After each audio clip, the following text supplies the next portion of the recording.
I know I definitely watched some things. I did not write them down. All right.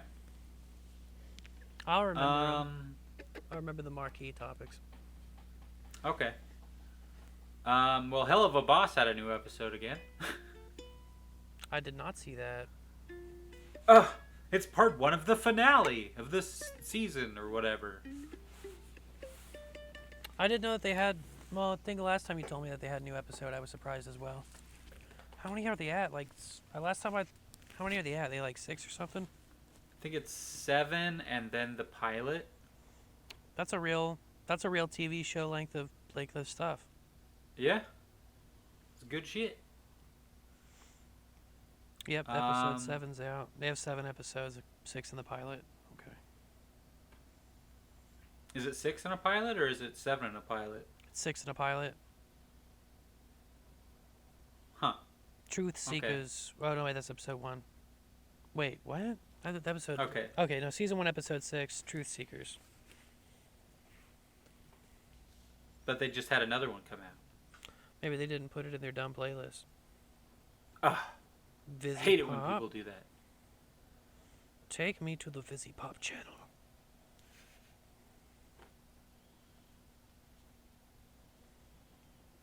Helluva Boss Q&A live stream. Bosscast Q&A. Darkest Helluva Boss has been Hotel episode 7 finale part 1 2 weeks ago. Yeah.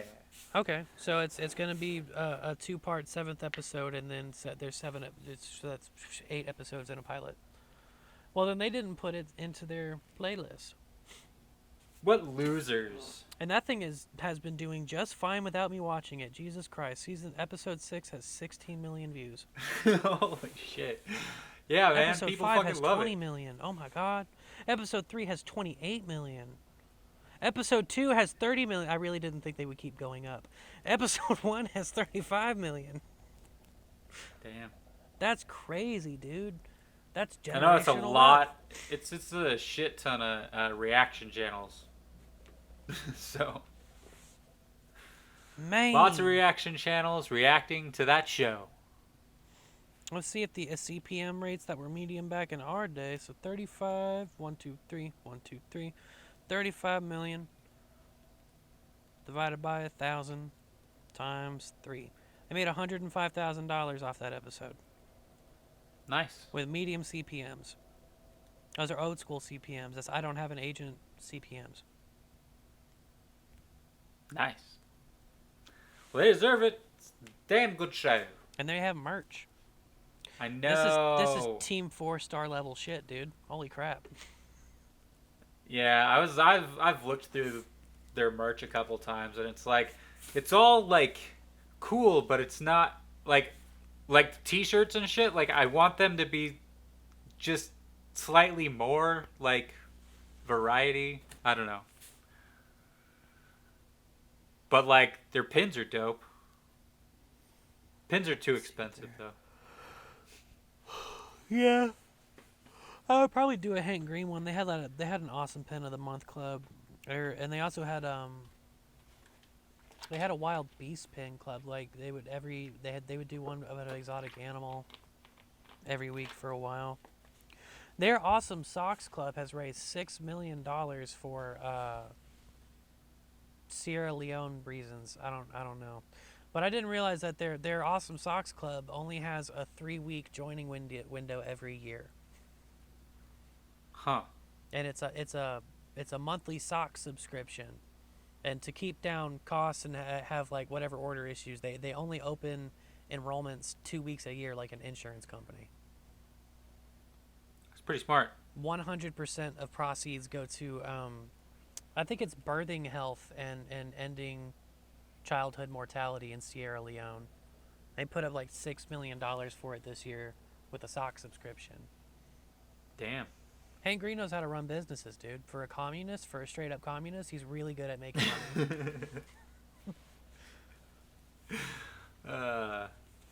Well, there you go. Good. I'm proud of him. I love those guys. Hell yeah. So what did you watch? I was very disappointed to find out that I watched the last episode of Doom Patrol this season. Oh, damn. I know. They only had 10 episodes. That's annoying. That's so annoying. It was definitely weird and enriching, and it left us. It didn't necessarily leave on a cliffhanger. It just completely. It's not the first. It's not the first Doom Patrol finale that completely changed the status quo of the season, and characters were just in completely different places. But this one ends with a little bit of amnesia and 3 minutes worth of time travel. So when season 4 comes back, they'll be 3 minutes into they'll be trapped 3 minutes into the future without memory and a bunch of sticky notes. Oh, And weird. yeah, but they got out of a lot of their problems doing that. It seems like an interesting way for characters who have lost some trust to work out their interpersonal issues. Yeah. To get in a time machine and just go a little bit into the future with no memory.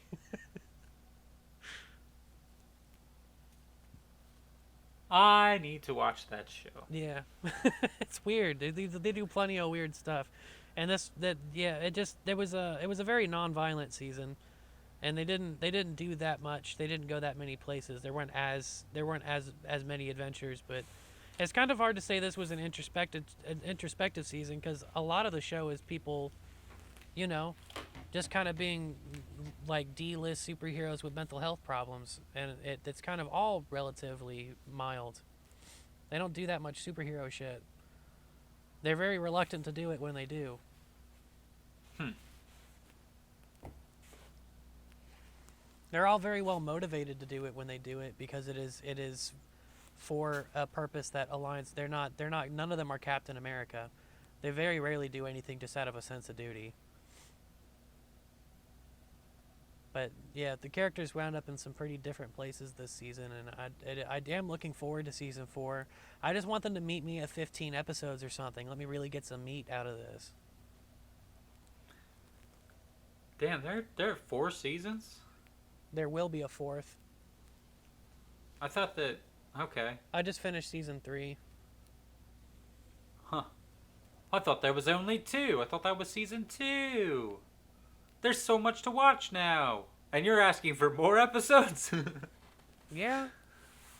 Because I binged season 1, and I watched season 2 at a moderate pace. And then season 3, I had to watch it once a week, which is stupid. And I didn't even suspect that the finale was coming up. And I was just like, hold on a second.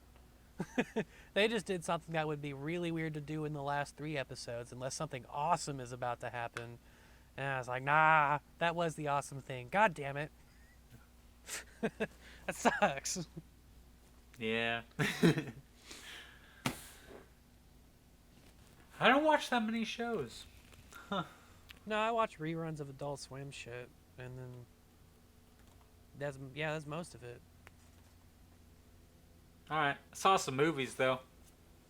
I saw a movie. Yeah. I think we'll go in the most detail into that one. So we'll save it. I went and saw Venom 2. Oh, I'm sure that was fantastic. Nah, it's pretty fucking bad. But it's got some crazy, I mean, here's the thing. It was like slightly better than the first one because the villain was slightly better in this one. But it was still like Cletus Cassidy is supposed to be like the most hardcore just evil fucking person. And then they tried to make him a sympathetic character in this, which fucking sucked. This Are you is talking like about Carnage? yeah. Oh, I didn't know Carnage's real name. Oh, yeah. He was just Cletus Cassidy. He was a fucking serial killer. He like killed his mom, he killed his grandma. He killed lots and lots of people and just fucking loved killing people. That was his thing. And then they tried to make him all sympathetic and be like, I was abused as a child or whatever in this one, and it was like, man, Nah, bro. this is like the one time you don't try to make a fucking villain more 3-dimensional. His 3-dimensionalness comes from the fact that he's not. You just have to have him be super evil, and they kind of like made it bad in that way. And then like the one thing that I thought was good in the first Venom movie was the fact that they made like the ex girlfriend new boyfriend situation, like they made it in a way that the new boyfriend or whatever wasn't a total piece of shit. So you're rooting for the other two to get back together because like, you know, Eddie Brock kind of fucking sucks. And they took that and they made it just really dumb. Like, it felt like a 90s comedy in that way, where it's just like, oh, the fucking new boyfriend is kind of a nerd and he deserves to not.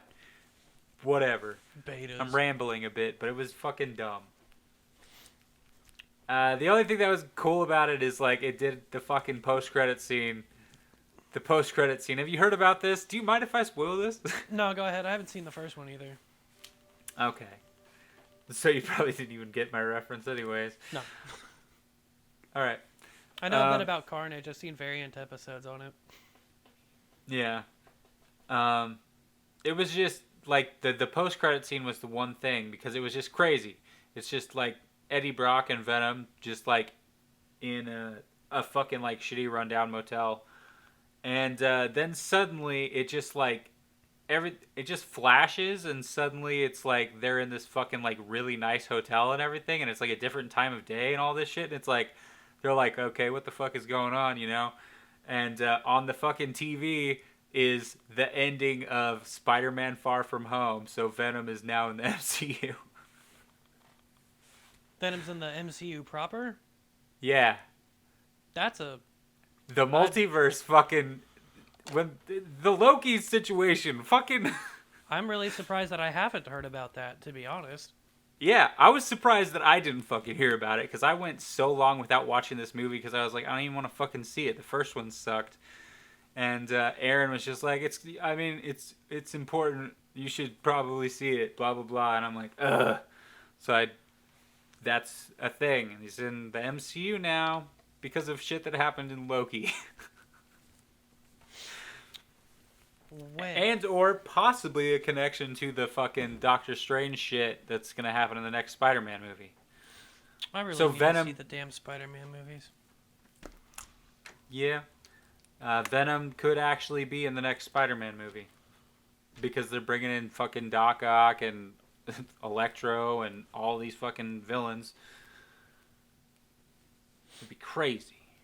None of it will be as good as the cartoons. But did you see... Of course not. Did you see that they're going to do X-Men 97 on Disney Plus? I saw some pictures of that. I wasn't sure what it was. I'll be happy to tell you what it is. So they're just going to, with the original voice cast, keep telling stories in that storyline. That's fucking dope. They're just gonna keep going. That's awesome. That's the coolest thing anybody could fucking do. Yeah. They're not rebooting it. They're just gonna keep going. It's just new episodes. 30 years later, let's just put new episodes up. That's crazy. That's the fun. It is making me laugh. That's so cool that anybody would just sit there in a boardroom and be like, why don't we just keep going? Yeah. It's not recasting. People fucking loved that show. Dude, the lady who voiced Rogue was like a serious political figure in Canada for a while. Huh. I'm trying to look up something else right now, but I would look that up too. She was a politician in Canada after that. She's an Australian woman too. She's not even Creole, so but she put on that hot accent, so. That hot accent. It was a hot accent. I'm excited about that. Yeah, fuck Venom. But yeah, X-Men 97 is gonna be dope as shit. I did watch. I was gonna bring up Wellington Paranormal, but I'll just blurb it. No, I'll do this. No, fuck that. I'll just skip it. The new Cowboy Bebop season is out. Cowboy Bebop is finally on Netflix. Cowboy Bebop, the live-action show. Oh. Which I was the only person waiting for that I know of. So, I guess bully for me. And immediately, Variety and all of those places just went and panned it. It had a 46% on Rotten Tomatoes before it came out, so that was the critic score. Makes sense. Yeah, those people are dick chodes.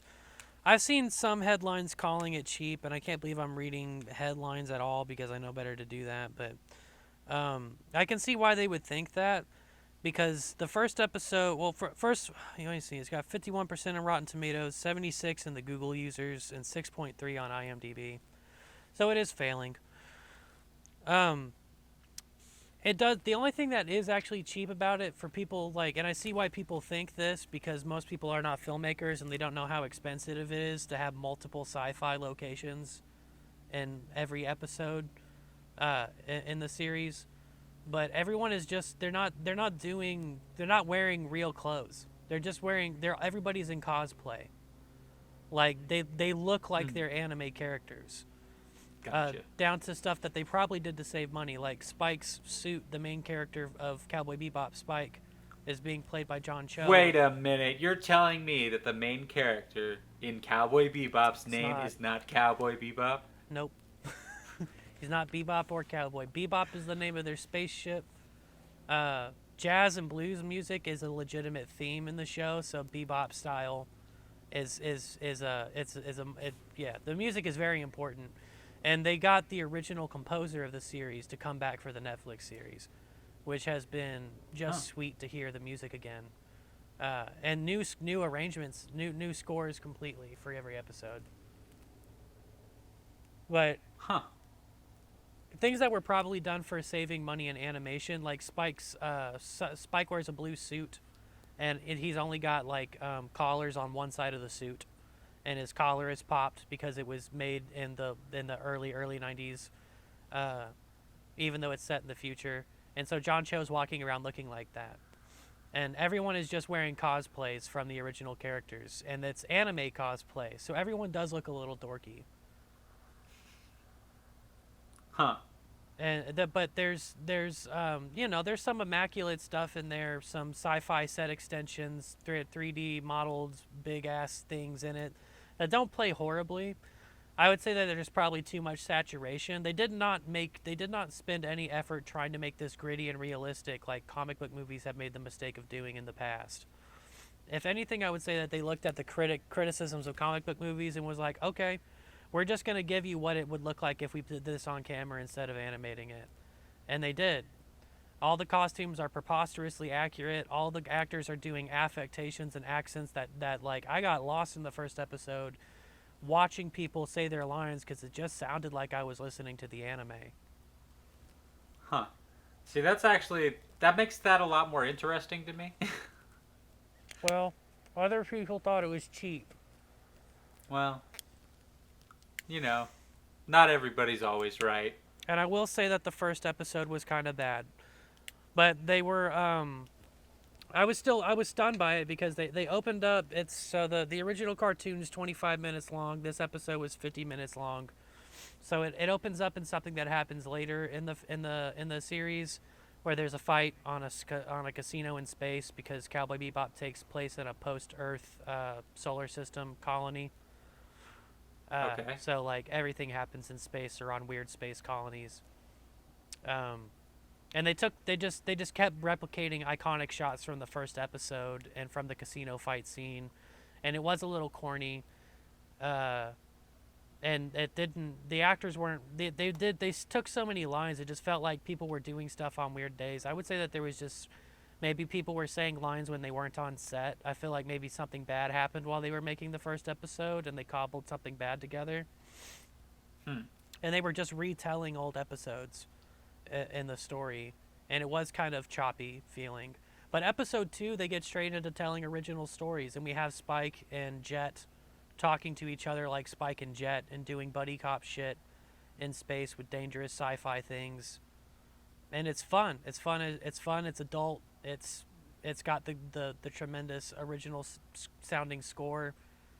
Everyone's in preposterous amounts of cosplay. But yeah, if it was cheap, it would look like Agents of S.H.I.E.L.D., dude. You don't get like 7 different spaceship sets and them all look like their own spaceship in different places.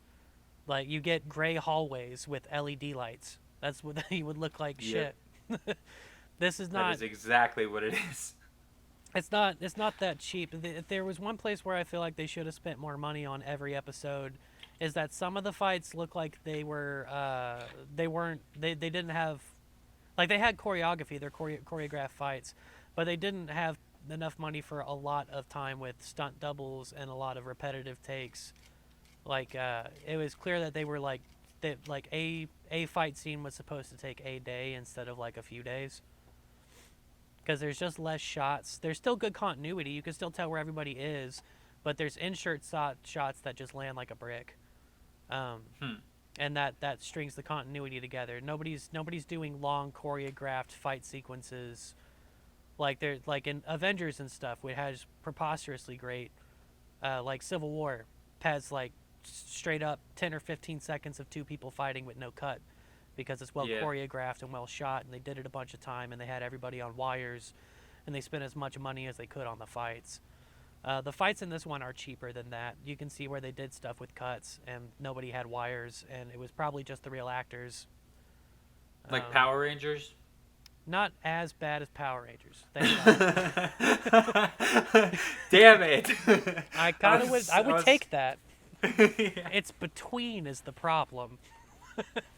You don't want to be between Avengers and Power Rangers. You want to be one or the other. Yeah, that's true. The Power Rangers version, I think I would definitely watch. Man, I just want something so fucking ridiculous like that, where it just takes it completely serious, but it's like, what? It's got a sugary look to it, but so did like it's based off of an anime. They could have gone either way, but it's not. Yeah. I would say Matrix is still definitely the most successful attempt at putting an anime on film because it was just an anime on film. Yeah. And that was very expensive. But for what we got, this is not cheap. Like they have not stopped going to new locations all the time. Like they're 50-minute episodes, and every scene is in a new location. Uh, they're going to CD space bars. They go to New Tijuana, which is a broken piece of asteroid. That yeah, I mean that's cheap. I wish that New Tijuana was like the same as they had in the first episode of Cowboy Bebop, which was like a centrifuge space colony, so the sky was just more city. But that would probably be too expensive for Wow. them. The anime was dope. It's almost a reason to just go back and watch the anime again. But there's only 52 episodes of the anime. It didn't run that long. Is it on any? It's on Hulu and HBO Max and Netflix. Okay, I was about to say, Everywhere. don't have it. Got Netflix. It's on Netflix. I saw it up there. It'd be weird for them to make a Netflix original series and not also have the Yeah. license for that. That is true. But it is. Yeah, I've been wanting to watch. I've been like, I kind of want to watch an anime. I was wanting to get back into Dragon Ball Super, but I don't currently have Hulu, so. Yeah, that's probably a good one. Yeah. Everybody's always talking about how great it is. I remember trying to watch it once or twice as a child and didn't get it, so, whatever. It might be slow for kids. At least the first few episodes might be slow for kids. I liked it as a kid, but I was gonna watch anything Adult Swim told me to watch back then. Yeah, I had standards. I didn't. Anything that came on Comedy Central or Adult Swim was the coolest things. Yeah. But this was good. This is genuine. The first episode of Cowboy Bebop, it is slower tempo a lot of times. And that's one thing that is missing from this series is that we didn't just get the beautiful music. We got all these beautiful scenes that they would just spend time walking through. So you could really get, because they were making futuristic sci-fi stuff and you could just spend some time there. But there's Yeah. also just, the first episode of Cowboy Bebop is a piece of art. It's like Akira level, just the things that they chose to light well and show you. Just it was beautiful. The visuals are beautiful and the music is great, and then it sets up the series and you get two bounty hunters in space that are not very successful, and it's good stuff. But yeah, both of them are fine. I don't feel like anybody. I'm not sure what it would be like to watch the Netflix Cowboy Bebop without knowing the anime. And I can see why people don't like the first episode of Cowboy Bebop, but I was most of the way through episode 3 when we started the podcast, and I've been enjoying the last 2 episodes a lot. Nice. So, Variety can suck my ass, and so can all the review bombing dick shits. And of course, critics can go fuck themselves. They don't know how to watch shit. Truth. And that's my critical opinion. I was just thinking that. Is that me agreeing with that? Is that a critical opinion? I don't know. I'm the best critic, assholes. Be more generous in how you view art. It makes it more fun. Yeah, exactly. At some point, you just kind of learn it's more fun to like things. Why you gotta be critical of shit that doesn't really matter that much? I like the pulpiness. That's how I would sell that Cowboy Netflix. It's fucking pulpy. It's great, and it should be. It deserves to be. It's an anime. It's fun. A dude spin kicks a coin at somebody's head. We're not playing with real rules here. It's awesome. You should be. I think it's fun. I think it will do well. I hope people stop shitting on it. I'll probably go on TikTok and defend it a few times, see if I can get more people on board. Because I feel like I would be more disappointed with it not having a second season. Especially since they release all the episodes at once, so I know what I'm getting into. Because damn it, I wish I knew there was only 10 episodes of Doom Patrol. I don't know. I have nothing to look forward to throughout the week anymore. Except for video games. Well, Hawkeye starts in 4 days. That's true. And Florence Puff is so hot. Can't wait to see her again. Yeah. Crazy. I also went and watched Eternals. Is that available? Oh, you went to a theater. Yeah. 'Tis what I do. Nah, if it was on Disney Plus, I would have told you. I kind of... It's only happened twice, but now I'm relying on it. So. Yeah. Well, I will continue to do it if it's a show or movie that we both have access to. Yeah, I have all the streaming services right now. I'm not paying for any of them, but I have access to them. Yeah, I have 2 of them. I'm not paying for either of them either, so. How is the Eternals? Um, Wait, what are the 2 that you have?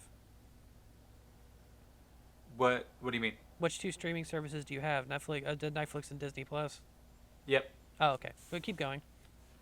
What was I saying? How is the yeah. Eternals? Yeah. It was good. It's very, very different for a MCU movie. Like, it doesn't feel like anything else. So that's kind of crazy. It has, surprisingly, it's the lowest rated fucking MCU film out of all of them, which is crazy to me. Like, from the critic point of view, which is so weird to me because everything in Eternals feels like elevated to all like I don't know, it's a fancier movie, you know? Like, it doesn't feel as blockbustery. Like, it still feels blockbustery, but it also feels just like it could almost be like an Oscar, like... It's pretentious. Yes, there you go. It's pretentious.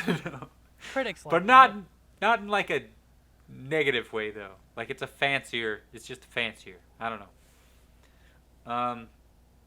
Like, the cinematography and shit is just like... I don't know. Fancier is kind of the only word. It takes money to light Cowboy Bebop to look like a cartoon, assholes. Sorry. Yeah.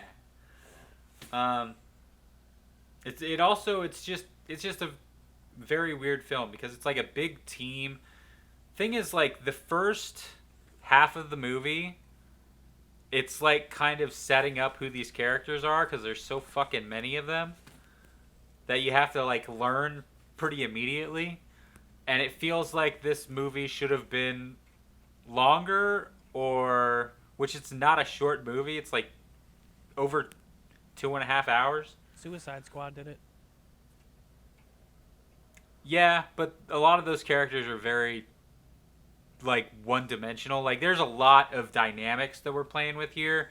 Like a lot of the characters in Suicide Squad, well, are fucking awesome, but at the same time they all kind of have one thing That's true. that they're simpler characters than Yeah, their wounds are loud as hell. I know exactly what they're doing and why. what? Their character wounds and shit, like their motivations and background. Yeah, It's clear and it's quick. It's all. Yeah, it is relatively flat. yeah, but it works for that. Because this movie's like a lot more. It's asking big questions and setting up like the fucking gods of Marvel. Like not the Eternals, but the Celestials. Like we've seen a couple of them throughout the MCU, like in Kurt Russell. dream sequences and stuff, and Kurt Russell, because he's a weird example of it though, because like the Celestials look like these big fucking, they kind of look like the Reggies from Pokemon, Nice. but there's like a lot of them, you know, big crazy powerful looking things, like a mixture of a Bionicle or the Reggies from Pokemon. But they like fucking created everything and have like that. It's just doing like huge shit with this, and it's gonna be so weird to hear it mentioned in the next couple MCU films because there's stuff that happens that's like on a worldwide scale, fucking huge in this movie that would affect a lot of things. They could just forget about them. They don't have to acknowledge it. They can act like it didn't happen. Yeah, maybe. Marvel doesn't do that stuff anymore. They make a big deal about everybody knowing what everybody did. Yeah, because a lot of these things are like fucking massive. Like this is like legitimately like, oh no, it's suddenly like a fucking disaster movie situation. Like the whole world's gonna fucking be gone. Like it's, they would have to mention this. It's not quite like, I don't know. It probably ranks somewhere around the blip, maybe. I don't know. They got a lot of mileage out of that fucking blip. They sure did. I mean, but if you think about it, if that happened in real life, that's pretty. Ugh, yeah. Well, no, because Republicans would deny it. I mean, some of them would just think it was the rapture, and now that, and they're like trying to fucking, people go crazy. And then once they undid the snap, you know, everyone who came back would just be gay commie replacements. So, That's true. man, I know the snap would get my ass. So meaningless. But anyways, yeah, Yep. Eternals, very, very, very good. Was better than I expected it to be, and the critics are wrong, and most of the audience scores are much better. So like it's like on Rotten Tomatoes, I know it's not the one that, you know, it's not the best one, but I like am a they Google got Critics supporter. yeah, I don't remember what theirs. I think Find out. yeah, you can yeah, there you go. You can just look it up. But it was like 50 something critics on Rotten Tomatoes and like 80 on audience scores. So Yikes. It is doing exactly the same as Cowboy Bebop. 6.8 on IMDb. 79% of Google users liked it. So that's not super hot. yeah, but I would that normally was the think- thing that I found. That was the thing that I found weird though. Like it was, like because I went and read some reviews and shit, and it was like most people that I saw on there were like, fucking talking about how great the movie was. So I don't know. It's right there Seem- because I would normally when critics get something wrong and then like people who actually like movies enjoy something like Ghost Ship, it gets mid. I usually expect mid or upper 80s. But Yeah. 79 is not bad, and it's newer, and there's brown people in it. I don't know who Google users are, so maybe they don't like that. Google users. Are racist. Wait, I'm a Google user. Yeah. Well, I actually gave a thumbs up on Cowboy Bebop. That's how serious I am about the Google review score. It's the best metric we have.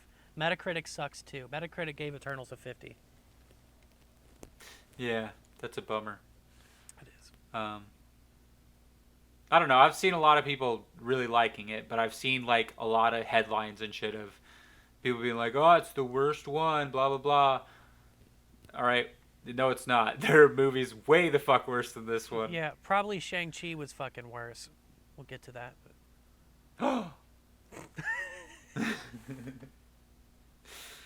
um, nah, but Eternals was cool. I definitely recommend it. It's gonna be crazy. I'm looking forward to it. I like these. I like that things come out for free way faster than they ever did coming to DVD. Right? I'm pretty stoked. I feel like I don't have to see. I don't feel like I don't have to pay for shit anymore. Yeah. Yeah. I was still. Well, I didn't get to see Last Night in Soho, and I really wanted to see it. So there's still some reasons to go to the theater.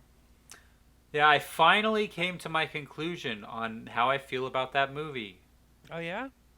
Yeah, it took so fucking long. I'd like to hear about it. Well, I came to the conclusion that I didn't like the story, but everything else is amazing. Well, shit. Because I felt weird about it, like, when I was talking about it after I saw it. And I'm just like, it just feels off. Like it's probably my least favorite Edgar Wright film, but it's got some of the best, like, technical shit, and the actors are amazing. The only thing that kind of sucks is that it feels like a mid-2000s PG-13 horror movie. Instagram has been trying to convince me that I'm attracted to Anya Taylor-Joy. And I think it's working. What does that mean? Well, I go to the search tab sometimes to view stuff, and then that's like I follow things on Instagram that I want to see, but then the search tab has stuff that I'm not following but that I really want to see, like steaks and redheads. Recently, Okay. Recently, there's just been a lot of pictures of Anya Taylor-Joy in there, and it's not even Anya Taylor-Joy's Instagram. It's the 4,000 accounts that are just like Anya Taylor-Joy. The fan page. Yeah, fan pages of her, and I don't know how many times I've seen the same photos of her. I click on them, I guess, but I don't know. I don't consider her a celebrity crush, but you know, she seems nice. I talk to her, but Sure. yeah, I'm still waiting for Zach Braff to die. But Anya's cute. That doesn't matter. I'm still gonna see the movie, but I'm just surprised by that.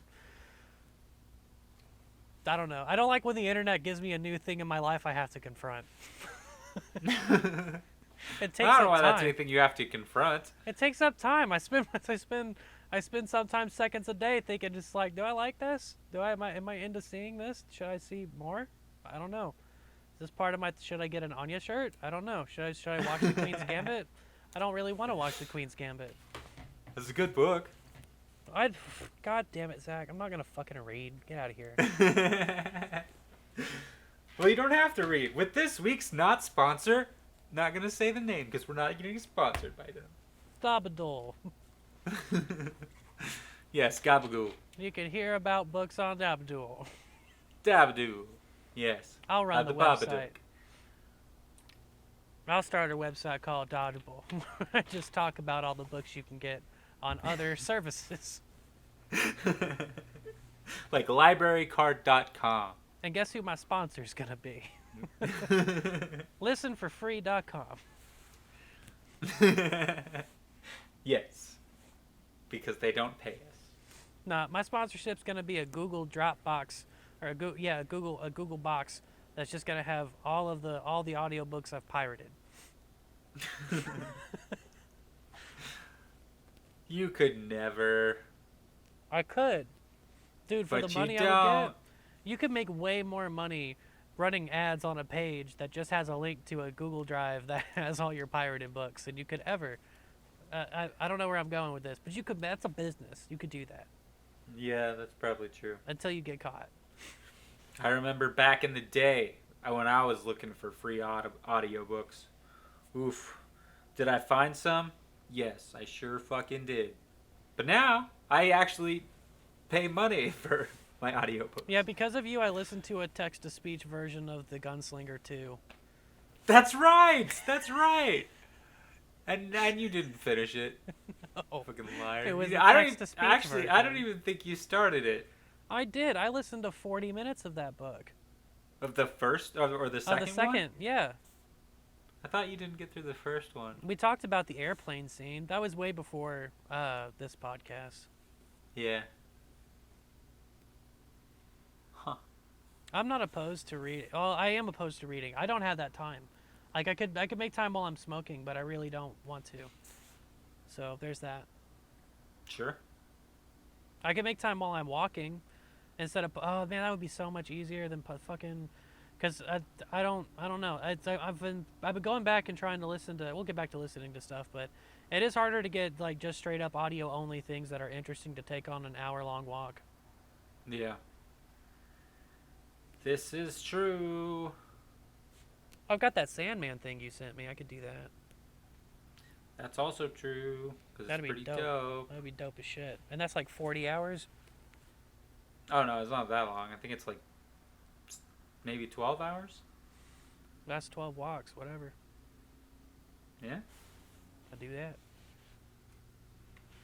Nice. So other than that, I just got Shang Chi. I watched one episode of something I plan to continue watching because I was impressed with it. Okay. It was it's the goofiest thing, and I don't like to pitch mockumentary style things to very many people, but I recently, while I was looking at the credits, saw that it was created by Taika Waititi, and it actually has pretty good reviews. Surprisingly, Rotten Tomatoes gave it a 98, and the Google users only gave it a 92. But Google users think it's a 92, and I thought it was funny. My mom didn't really get it because it's she couldn't understand the accents. But it's called Wellington Paranormal, and it follows a couple of New Zealand constables who run into paranormal activity. So the first episode, they're just walking up in a shopping center, and it looks a lot like a Reno 911 episode at the start of this, where they're trying to like address or detain a person, and they're just like they're doing exorcism vomiting everywhere, and they're treating that like it's normal shit because that's kind of deadpan humor. It's not dry humor like British Office. It's wet. It's deadpan wet humor. And then incompetent police handling paranormal problems. Yeah, I think I heard about this at one point. You said it's Taika Waititi? Yeah, Taco Watatons created it with another guy. Huh. The first episode was in 2018. It's not that old, but they've got 3 seasons out now, so it's doing well. But it's on HBO Max. It's watch now for free on the CW. Well, that's fucking weird. So that is really weird. Okay, I didn't know. Well, yeah, CW's Warner Brothers, but all right. So they're trying to give it to people for free. I happened to view it on HBO Max, but I didn't even. Damn, you got the $15 version. My uncle has the $15 version, and my mom is the only other person with that password. So while I'm in my mommy's house, I have access to it, and I have been enjoying all the Adult Swim programming I want. Hell yeah. When I went to my brother's house a few weeks ago, I noticed that all the Ghibli movies are on there now, too. Oh, I didn't even know that. Holy shit. Yeah, because, like, my brother's kids were, scrolling through there, and then they were there, and they didn't understand how cool it was that the Ghibli movies were on there. I haven't seen Princess Mononoke in, like, 15 years. I've never seen it. That's why that's such a big deal. It was my first one. I was trying to rent them on YouTube and shit because they popped up on my watch later list, and they don't have them for rent anywhere, and they weren't on any stream sites at the time. So I was like, "Fuck." You have to like buy them full price, and I'm like, "Bro, no, you can pirate them." Well, I'm not. That's not my jam. I watched Princess Mononoke in the maybe late 90s, early 2000s, and it was a pirated copy, so you can get them. Oh damn! But you were with people that knew how to do that because you're a criminal. Yeah, my brother's dads were my brother's dad was he did some kind of computer engineering for the military, and then he was early adopter to chat rooms and stuff like that, and torrenting peer to peer stuff. So he could get Yeah. anything. He was doing wild stuff, like people would just like he wasn't doing wild stuff, but you know, if you Like, wanted, is it getting kidneys? Like, no, he was just like if you wanted to make your own album, he would get it on a cassette tape for you back, because that's the type of oh, pirating he was doing. Was that yes, he could pirate music, and also he would get it on a cassette. crazy. Yeah, that's pretty interesting. I wouldn't know how to. I mean, I would know how to do that if I wanted to, but in the '90s it would have been harder. There's some know how to do that. I don't know if you could write the tape deck, because what were the things? Commodore 64 and a few other early computers. When you wanted to upload a program on them, you either had to get a programming card with all the code on it and type it in yourself, or you could get a cassette tape, which would play beeps over the headphone jack and upload code in binary with beeps from an audio tape. What the fuck? Yeah, because you can send data any way you want. Just like a credit card just has ones and zeros on a magnetic strip. The cassette is the same thing. It's just ones and zeros on a magnetic strip, and it can play the sounds of it. So That's it's like crazy. it's basically sending Morse code. It's code through Morse code on a cassette. So they had ways to read the audio, and they have ways to write the audio. Yeah, it would basically be like running the headphone jack the other way, and then like playing pops of doing an electromagnetic signal that can stick to the electromagnetic tape. Yeah, just like a speaker. That's nuts. It feels like it's a thing that has two purposes. Yeah, but how that would actually work without knowing that stuff is you would just get a tape deck that plugs into the computer's headphone jack and just do that. Sure. That just seems weird now, though. It is. It's foreign as shit. Could probably do it with a boombox if you were so motivated, because they had a record feature on those. They could write. Yeah, Yeah, I used to do that. yeah. You would take the headphone jack of one device. Well, people used to record with their boombox onto that. They would like record the radio station, but you could, Yeah. if they had a mic jack, you could take the headphone jack of one thing into the mic jack of that, and then hit record, and then you could rip CDs that way. Really? That's crazy. You would be able to. I wish I was a filmmaker in the '90s. I would have figured this stuff out and got people some free fucking music, but nowadays, just get it on YouTube. Yep. It's the place to go. You have anything else? No, Wellington Paranormal is pretty good. I look forward to watching more of it. It's funny Alright. and zany. Zane. I like a good zany. Okay. All right. So we're are we approaching the marquee topic The Shang Chi. in the Legend of the Onion Rings. Damn. I like Simu Lee or whatever. I think that's his name. Simu Liu. Simu Liua. I like Simu. I'm not sure. I like the guy who played Shang Chi, and I recently found out I kind of like Aquafina, and I might watch Nora from Queens. I don't know what that is. It's her show on Comedy Central. Because I saw her on Shang Chi, and I've seen her in podcasts, and she's funny. And I've listened to a few of her songs because that's where she came from. But she's a rapper. She's a funny girl rapper. Huh. I had no fucking idea. I always wondered why her name was Aquafina. This makes sense now. It's a stage name for rapping. Damn. Yep. Yeah. I like She- this movie. I wish that they went harder into the anime by a long stretch. I wish they went way. Really? I was Yeah. so happy with what they gave me. Like, because I was fucking completely surprised by it. I think I like- was in a bad mood when I watched it. I mean, And that could I hurt. was literally speaking out of my mouth. Like, whoa. Like, what the fuck? Like, I was shocked. And the Never-Ending Story dragon was great. I did like the dragons. Yeah.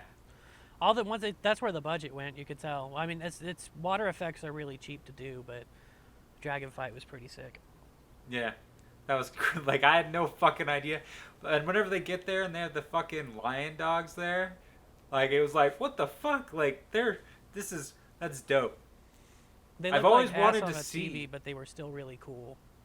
Yeah, I've wanted to see that like a movie with these fucking things in them forever, and now there finally was, and I was happy with it. Did you read Shang Chi comics?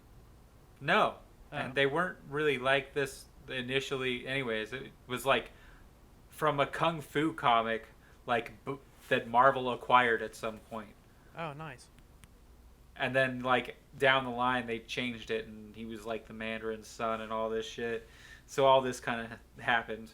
The Mandarin is pretty different though, still, but whatever. We don't have the real Mandarin yet. We never will, because the real Mandarin is a super racist caricature. Yeah, good riddance. We can still get a. I don't know. I've watched. I was trying to watch the Iron Man cartoon, and frankly, we don't need his rogues gallery. We can do without it. Oh yeah, this is true. It's a shit set of villains.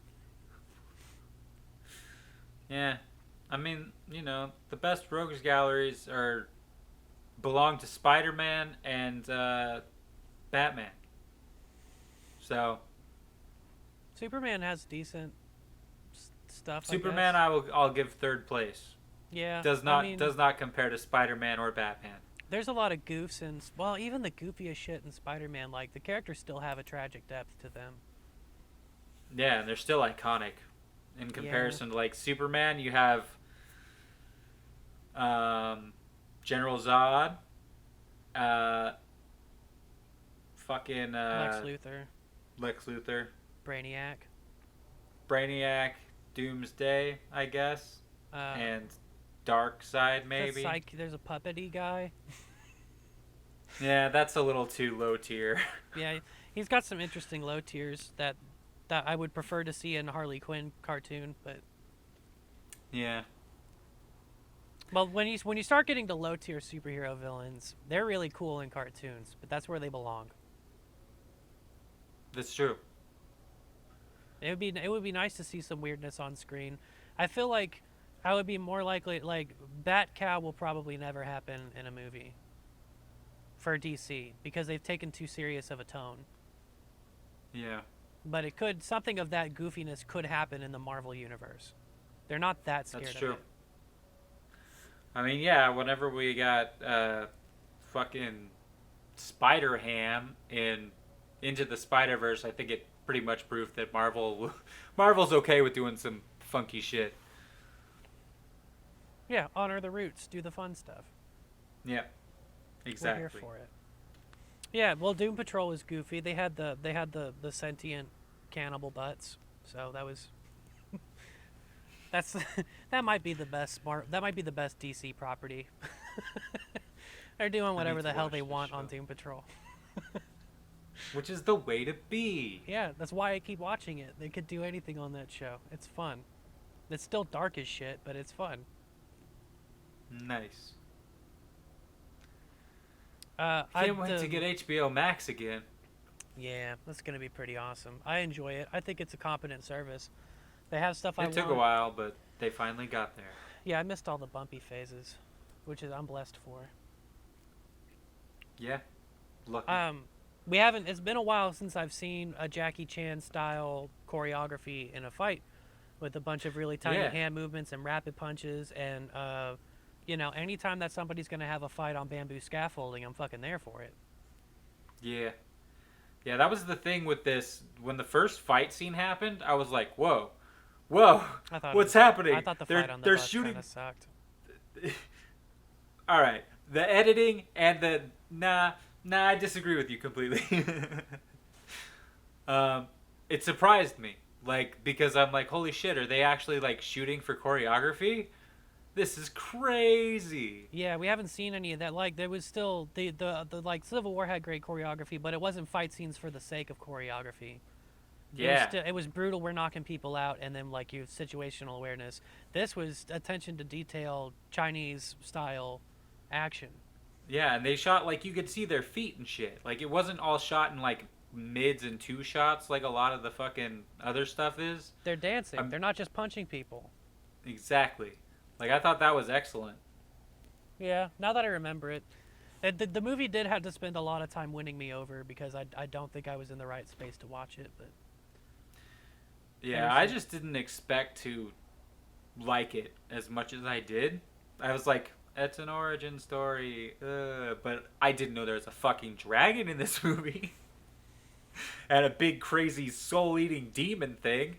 dragons are easy money. People will fucking... You just put the dragon in there. It's cool. But they don't do that. That was the problem. Like Iron Fist, that was the whole thing. Is like he's supposed to fight a dragon and shit, and it's like that is where they should have put their money. And then we didn't even see it. They cut away. We couldn't even see the fucking dragon. Those idiots. Yeah, you can only afford to not show something if you're making a horror film. Yeah. Exactly. But I just didn't expect any of that to happen because I didn't see that. I saw like the very first trailer for this, I think. But the only thing that I remembered was seeing what's this fucking the Incredible Hulk guy, the bad guy from that Abomination. I only kind of remembered seeing him in the trailer, and that was it. So I didn't really know what this was about at all. It was crazy. He wasn't in there for that long. I was expecting to see more Abomination somehow. Yeah. It seemed like I feel like they were just... Yeah. Or that was kind of there as like just a thing for the trailer. But, you know, it reminds people, hey, this guy's still around. Like, he can come back. I think that's what they were doing. The Hulk can have a villain. Yeah, we might get another fucking Hulk movie. Jesus. I don't think they would do just a Hulk by himself movie anyways. No, I think even Mark Ruffalo would be like, no one wants this. Yeah. Just put me in a Spider-Man movie. Let's yeah, not. He definitely works better in team movies. I mean, there's evidence that Bruce Banner works well, David Banner works well by himself because they did that whole series in the 70s. It was pretty beloved. Yeah, but that was a very different time. That's like not even as interesting as the most boring origin movie that we would have gotten in the 90s or 2000s or today. Laverne and Shirley was awesome. It was the same time frame. They made good stuff back then. No, I'm not saying that they didn't. I'm saying like the superhero shit specifically. Like that shit's hard to do. Yeah. At that time. Lou Ferrigno did fight a bear in that show, so that was cool. That's true. We could do that again. Yeah, but at this point, after the shit we've seen with normal special effects and everything, like, there's no way you could go back to that just being the Hulk. He's just being a guy like that. Yeah, the Hulk the Hulk that we've seen would not even struggle to fight a bear. So. No. He would kill a bear very easily. He would just throw it. He would send that thing back to Russia. Yep. Bye-bye, bear. But yeah, I was surprised at how much I liked Shang-Chi. I did not expect it at all. Character sucked. It was bullshit. I did like the mystical side of the thing, but yeah, their premise that their growth idea that they were inactive youths to a call to adventure, and they book in that scene in the bar. Corny, stupid. I didn't think that any of the characters were very strong or interesting, and I had to watch them the whole movie. Oh. Ben Kingsley was funny as shit. I like Aquafina, but that doesn't mean that they got to do really anything that was of note to watch. I don't know. There was a dragon. It was Jeff. boring. There was a dragon. There was a never-ending story. Lucky ass dragon. It was fine. The Power Rings, like, whatever. I actually feel like Film Riot's version of it looked better. So there you go. It wasn't that impressive. They did a how to do the 10 rings CG of their own. They would. So yeah, they do that for every big movie.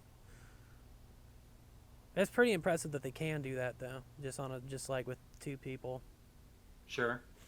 But yeah, I don't. It was there was a lot of the movie that was very mid to me. There was a dragon. I do like seeing. I just wish it was more Chinese, and they can't do an infinite amount of fight scenes. I did the fight scenes were some of them weren't very good. Like I feel like there was six, and then like three of them were outstanding. Like of course, I mean, I guess you don't have to do a great job to have a fight on bamboo scaffolding with ninjas, and I'm into it. But there was other stuff. There was good kung fu. The choreography was good. The bus fight was better than I was giving it credit for. But his fight with his sister, very whatever. But Yeah, I was I kind just of disappointed by that bit as well. I feel like Um, it's better than the first. Well, I wouldn't even say it's better than the first Thor movie, and that's a rough hit. That's rough to say. I mean, I like the first Thor movie. Well, you're an asshole. I think I would have a hard time watching it now, though. I remember liking it for quite some time, but I haven't seen it in a few years. Um, yeah. Is it better than Captain Marvel? Would be the question. I think yes, by quite a bit. I think the end of the movie, as much as I didn't like Captain Marvel, and I also did not care about the character and what they were doing. It still felt like there was more of them and doing something in a more meaningful capacity and the ending of Captain Marvel felt more like we were going someplace than with the Shang-Chi. Because now they're just going to be in the Marvel Universe doing whatever, and I feel like they're not meant to be big characters. But, Ant-Man was the one I really wanted to compare it to. Ant-Man also felt like an outside of the Marvel Universe movie that had a very different voice, that had a lot of scene issues and character motivation problems, and I feel like Ant-Man was better. Hmm. Which is I mean, I might as well go work for Rotten Tomatoes with that review, but I'm probably in a better mood. Maybe if I watch it again, I'll like it more because I am going to be looking forward to things that I think will be just as good a second time to see. Dope dragons, Chinese choreography. Yeah. That'll be stuff that's fun to watch. Yeah, I'm hoping that my second watch of it won't be similar to my second watch of Doctor Strange. Because Well, I mean, I don't think I like Doctor Strange as much as I like this one now, but it dropped dramatically the second time I watched Doctor Strange because I was like, oh fuck, I'm so bored through I like liked most of it. I liked Doctor Strange, but I did feel like I was doing laundry while I was watching it, and I know I wasn't. I know I was right there just watching it. Yeah, because Doctor Strange doesn't feel like it. It doesn't feel like that much happens, and then shit happens too quick, and it's like, I don't know, it's weird. Yeah, but my second time watching that, I was bored through most of it. So, I haven't but seen it again. I'm going to avoid watching Doctor Strange twice with that. So yeah, um, but yeah, I like this one a lot more. But it might just be because a lot of this is it feels like my first experience with the MCU film in quite some time. I think that's kind of the like without a new one, you know. I mean, Black Widow was there, but it was so disappointing to me. I was just about to say I think I liked Black Widow more. Damn, Dale, damn. what do you want? I mean, hey, it's fine. I understand it. I can definitely see how this could be because once again, it is an origin story, and those are just the fact that they are at this point is it makes it kind of boring. I used to like them more, but I think just like most people, we've seen too many Batman, Spider-Man origin Yeah, stories.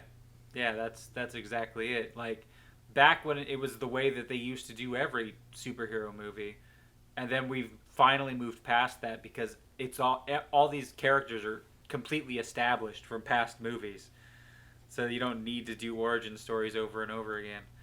But anytime they introduce a new character without it being like a team up situation, it's gonna feel just slightly under leveled because it's just an origin story again. Yeah, Shang Chi just popped up in a Spider-Man movie. I would not know it. I wouldn't care. Although I mean, Yeah, the power rings are a cool weapon. Like that would be interesting to see. I would like to see.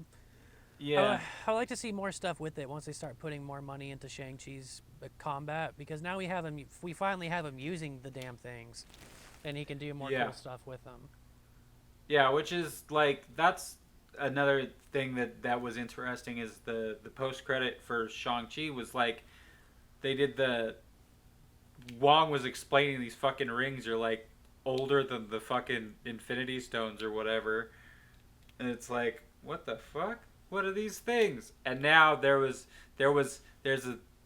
there's some kind of fucking thing that made me think of it in Eternals, like maybe these fucking rings are somehow connected to them, um, because they're like fucking thousands of years old or whatever, and Yeah, like on the planet. But before yeah. that, they're fucking way further back. Um, so, I think they're connected. There hasn't been any confirmation or anything like that. But there was something I don't even remember what it was. Something was said in Eternals that made me go, "Holy shit! That could be the fucking power ring, the 10 rings situation." Yeah, So I power do. rings are from Sonic. I apologize. Yeah, yeah. I was like, okay, that makes sense. I was like, why did I say power rings? I've been saying it because I felt like it was less syllables, but it's not. uh, yeah. Um, but yeah, I'm pretty sure they're connected, and I think we'll see those connect in the future. So it could be more connected, bigger, whatever, more significant. So another MacGuffin type object. I'm more excited for his second solo movie because we can get more time in Mystic Earth. Uh, but now we've just got, I don't know, we've got Asian Wakanda. Who cares? We going back? Is there going to be mystical Chinese force thing? Are we going to get? I mean, we've got to have his fight scenes have to be his fight scenes. So we're going to have more Chinese fight choreography in the future of Marvel, just so that he can fight, or he can just blast people with rings like his dad did. So Yeah, there you go. They fixed that problem. It's not just a guy running around. Because then he's just basically like fucking Hawkeye and Black Widow, except like his weapon is that he uses his fists. Like, yeah, he's going to get more and more boring. yeah, but he's got the rings now, so it's cool. Yeah, he's got the ring, which is more boring. Well, I we mean, could get they the can figure out other shenanigans. stuff to do with it. Yeah, I doubt that. Expand Like on what they do. if a really talented director picks that up and they're just like, "Well, this Shang-Chi thing could be utilized really cool." We'll see who they give it to. Yeah. Because as far as I'm aware, Russo brothers are out. Right, they're done. Um, because I don't know if there's any more Avengers. Well, they might do the next Captain America movie. There's Gonna be possibility more. there. There's gonna be more Avengers movies for sure. What are you talking about? There's gonna be another No, I Avengers. know. I'm not saying there's never gonna be one, but it's like there aren't any plans for like the next couple years. So, That's true. So so I don't maybe know. he gets if he gets a Netflix series, if he gets a Disney Plus series, it'll be lower. Well, I would say it would be lower budget. That's not necessarily true. Disney does not mind spending money on those shows. Yeah, I feel like a second episode for all or episode a second season in all of these is the point where you're gonna be able to tell. Oh, okay, so people really liked this one, so they're definitely putting more money into this one. Because I feel like the first year for most of these shows is like it all seems just slightly more quaint, slightly more like cheap. Yeah, they've approved the next season of Marvel What If. Yeah, I'm looking which forward to cool. that. Hell yeah. I wonder What what if they'll it's say cool? next. They'll say, "What if, dummy?" That's their fucking. Oh, I should have known. It's the But what if premise. what? Exactly. But yeah, I guess that's all there is to say about Shang-Chi. I I enjoyed it fine. I might watch it again. Uh, uh, what's the next Marvel movie coming out? Spider-Man. That's not gonna come to Disney Plus.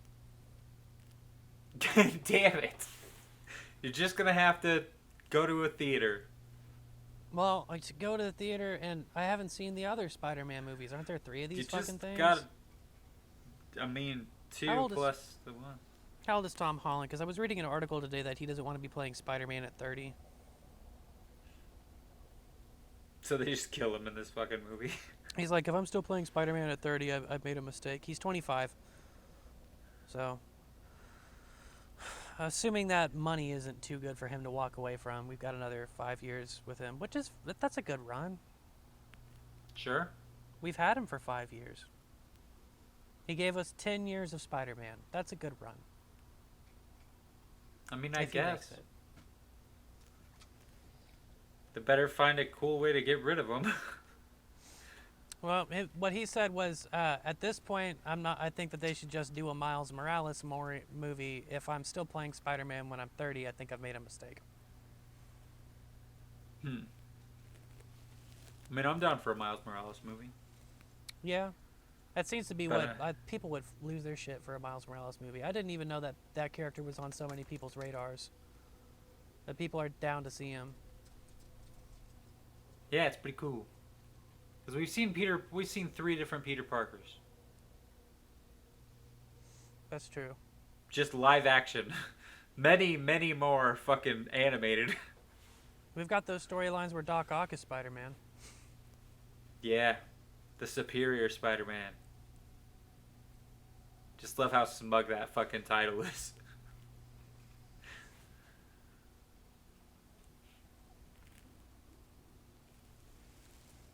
But, I didn't watch anything else.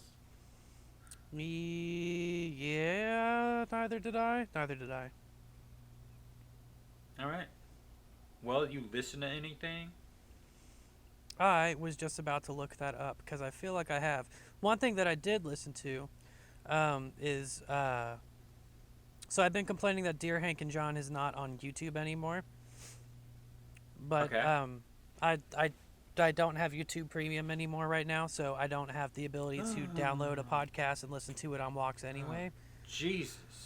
I know, but they also don't upload to many places that let you download, except for Podbay FM. So I've been able to download and catch up on Dear Hank and John, and it's still just as funny and amusing and full of weird literature and science information as it used to be. And they still have great chemistry, and it's a fun podcast about 2 brothers who give dubious advice and give you the news about a third-tier English football team and what's happening on Mars, and it's full of John Green's tortured as shit metaphors about whatever he feels he needs to pontificate on, and then stories about them.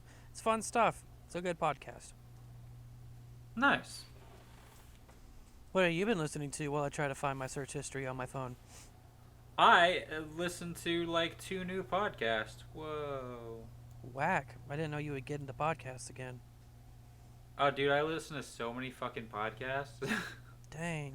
I actually have like, I mean, I'm not gonna get around to all of them, but I have my playlist, my podcast playlist on YouTube is 50 videos long right now. So there's a lot there. But one of them that I finally checked out because it was on Audible, since it's not on fucking YouTube, is Aaron is the Funny One. It's the Jax Films' podcast with his wife. 2 Toes Up. That's the one. And it's pretty good. It's pretty good. It just feels kind of like a long episode of like a Jax Films video, like with his wife. Yeah, they do like weird, dumb quizzes and shit, and just like for each other, and talk about just weird shit. Pretty good. I listened to like all 20 episodes or whatever in the last few weeks. What's it called again? Aaron is the funny one. Aaron is the funny one, which is true. Um, So yeah, I've never like I've always thought she's funny and shit in videos, but I was like she always comes off as like kind of I don't know standoffish, I guess. But yeah, yeah, that's what makes her hot. You fucking idiot. okay. She's mean. Yeah, but I like it on the I like it on the podcast more because it's more because he's not cutting around her like being more sincere. Yeah, he does make her out to be just an asshole. Yeah, It's funny. yeah, it is funny, but like you get the same kind of energy here, but she feels more like 3-dimensional. Well, that's nice. Yeah, his wife isn't a fucking 2-dimensional thing. I don't know, but yeah, it's pretty good. I yeah. Yeah, I don't really like women with depth or complexity, so I'll probably skip it. Oh, okay. Yeah, that's Well, how I am. I tried.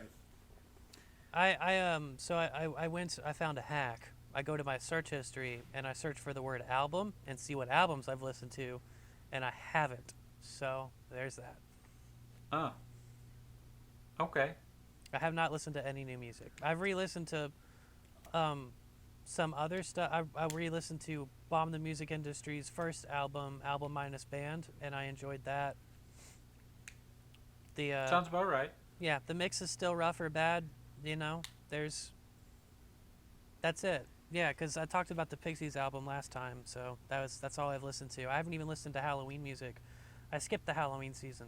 I skipped it. I didn't Damn do it. anything. I didn't do anything for Halloween. I didn't have any pumpkin alcohol. I didn't play Castlevania. I skipped it. I didn't really do anything either. This year sucked. I hated Halloween this year. I did listen to some Halloween music though.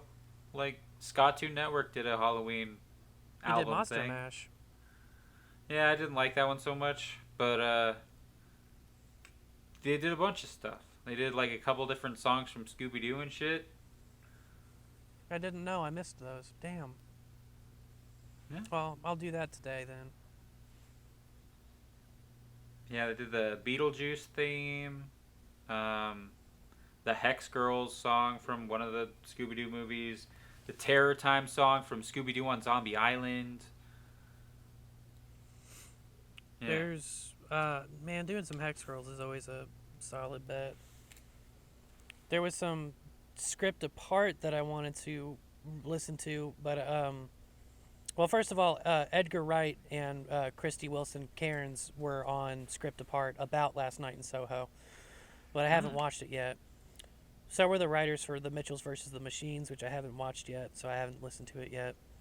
And then he also had W. Peter Iliff on about Point Break, which I wanted to watch because I have seen Point Break, but I haven't seen Point Break in like 15 years. So No one has. yeah, for real. I watched the Speed episode anyway, and that was good. They've got one for the writer for Brokeback Mountain is on there too. Writer for 1917. So they've got some good episodes queued up, but I haven't listened to any of them. I need to listen to that. I have it. I'm already like following it on Audible on my podcast thingy. So I just need to download them. Fuck it. Yeah, it's pretty good. It's just you know, they're just telling stories about writing the script and then what happened while it was shooting and the little fights that popped up. Just Hollywood stories, and I like those sometimes. Yeah, when they're not awful. Yep. So another podcast I started. It's called Ronstadt, and it's the Rhett and Link thing that they did. Ronstadt? Yeah. It's a scripted podcast that they were part of for some thing. But it does like realistic audio that like moves around and shit. Like it's high fucking production thing. And it's like a radio play basically. Like a weird noir thing that is like connected to the fucking afterlife or whatever or something. And monsters and shit. I don't know. Lots of people try to do this story and it's never quite good enough. This is it's fine so far. It's got really good production and everything. Just waiting to see where the story goes. But yeah, it's a thing. I wouldn't mind doing something like that. Audio design for a narrative podcast. Yeah, I wouldn't mind doing a narrative podcast. Alex did one. Alex, the writer-producer for Scandalous Tales and Pharmacos. They had one called Queer Fears, OKC, and it was just little gay horror stories. Just little short little horror story vignettes that happened to have gay actors and writers. But All right. it wasn't that good, but it's also not that long. Each one's like 10 minutes, so what do you want? 11 minutes. Yeah. Quality. I would prefer quality if we can get quality. Yeah, That'd just be quality. If I want some good stories while I listen to their story podcast. Yeah. But I don't want to shit on local writers, because if I was shitting on local writers, I would just do it on Facebook in public. I would tag people and be like, here's the things you people have sent me over the years that have made me want to pull my fucking eyes out, and here's why. Yeah. Yeah, this is true. Because John was going to shoot a local guy's film, a person that I'm familiar with and have worked with before, and it was 28 pages about a relationship with a hook that doesn't matter. I don't want to out anything because I don't want to get found. But it was like the first 10 pages was just them ordering lunch at a bar. Like, it was weird because they were at a bar and the guy was nervous about meeting the girl. I guess it was a blind date. And I just spent a lot of time talking to the wait staff.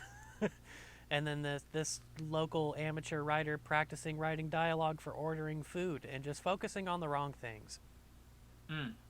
And the dialogue was barbarically written. That shit was bad. Mm.